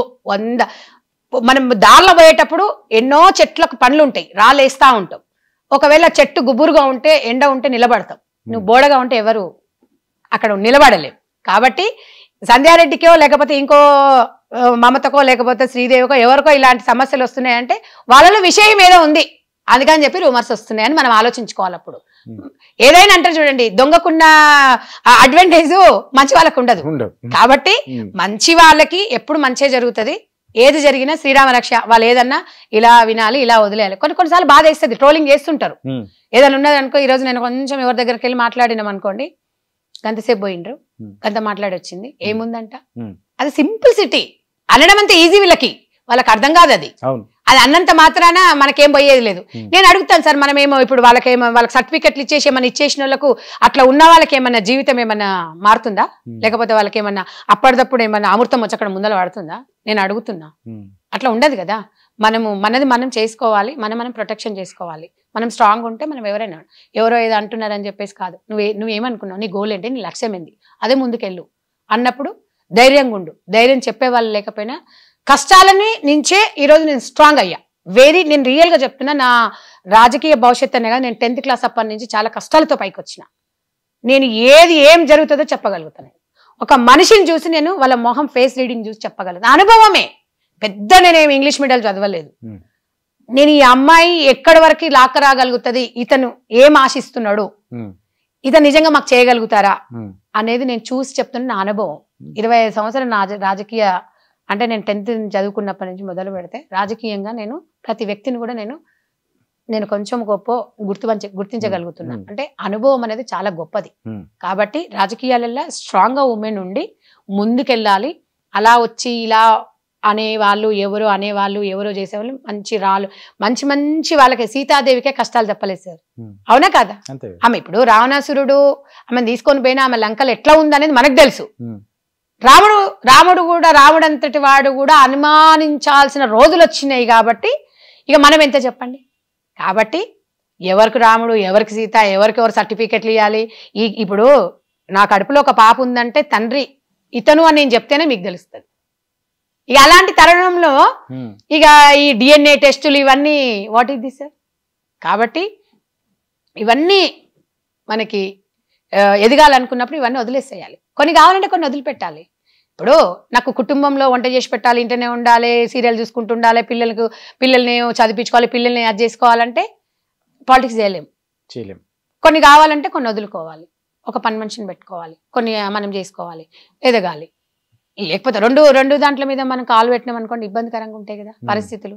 కాబట్టి మనం కొంచెం స్ట్రాంగ్ గా ఉన్నాం. అనేక పనులు తొందర చేయాలి, ఇది చేయాలి, అది చేయాలి, ఫోన్లు వస్తే మాట్లాడాలి, ఇవి బిజినెస్ పరంగా చూసుకోవాలి. ఈ రకంగా ఒకవేళ డ్రైవర్ లేకపోతే మనం డ్రైవ్ చేసుకుంటూ వెళ్ళాలి. మనం ఎందుకు చేయలేము అనేది ఒక 4 రకాలుగా మనం ఆలోచించి మనం వెళ్ళిపోతున్నాము. మనకు టైమే లేదు. మన గురించి పని లేనోడు 10 మాట్లాడుకుంటాడు. వాళ్ళ గురించి మనకెందుకు సార్? మనకు అవసరం లేదు కదా. మన పని మనం చేసుకుంటా పోతున్నాం. ఎవరి గురించి వినాల్సిన అవసరం కూడా నేనైతే పట్టించుకోను సార్. నా వెనక ఎంతో మంది అనుకుంటారు. నాకు అంత టైం కూడా లేదు, అనుకోవాల్సిన అవసరం కూడా లేదు. నేను అవి పట్టుకొని ఏడ్చి అప్పలమ్మ ఏదో ఇంట్లో ఏడ్చుకుంటా కూర్చునే వ్యక్తిని కూడా కాదు నేను. అలా ఏడ్చుకుంటా కూర్చోవద్దు అనేది నేను మహిళలకు చెప్తా. అనేటోళ్ళు అంటేనే ఉంటారు, ఎక్కడోళ్ళకైనా అంటారు. అనుష్కని అంటలేరా? అనుష్కకు డబ్బు లేదా? శ్రీదేవిని అనలేదా? చెప్పండి. రాహుల్ గాంధీ గారిని అనలేదా? లేకపోతే చంద్రబాబు నాయుడు గారి వైఫ్ని అనలేదా? పవన్ కళ్యాణ్ భార్యని అనలేదా? పవన్ కళ్యాణ్ అంత మెగాస్టార్ అనలేదా? హీరోయిన్లతో చెప్పలేదా? ఎవరికి లేవు చెప్పండి? ఎవరిని రూమర్స్ అనలేదు? వీళ్ళందరూ ఎదగలేదా రాజకీయాలలో? మహిళలందరూ ఎదగలేదా? ఎవరినో ఒకరిని అంటూనే ఉంటారు, ఎవరో ఒకరిని ఏదో ఒకటి పెడుతూనే ఉంటారు. అదన్నీ మనం పట్టించుకోవద్దు. నేను ఒక్కటి అనేది ఏంటంటే, మనం నమ్ముకున్న వాళ్ళకి మనం మంచి చేయాలనే కాన్సెప్ట్ పోయినప్పుడు కొన్ని స్వీకరించాలి, తప్పదు. మంచి కోసము నేను అనేది అంటే, పుట్టినప్పుడు ఒక నలుగురు సహాయం చేయాలి, మనం చచ్చిపోయినప్పుడు మన ఎంబడి ఎంతమంది వస్తున్నారు అనేది అదేది కనిపిస్తుంది. నువ్వు ఎంత ఆస్తిని ఎంబడి రాదు. ఆ రోజు చూసి అబ్బా ఏం జీవితం రా బాబు అని రోజు రావాలి అనేది నా కాన్సెప్ట్. మహిళలకైనా ఎవరికైనా ఒకటే చెప్తా, నలుగురికి మనం మంచి చేయాలి. ఒకవేళ మంచి చేయలేదు అనుకోండి, చెడు మాత్రం చేయకండి. Thank you so much. ఇది సంధ్యారెడ్డి గారితో పాడ్కాస్ట్.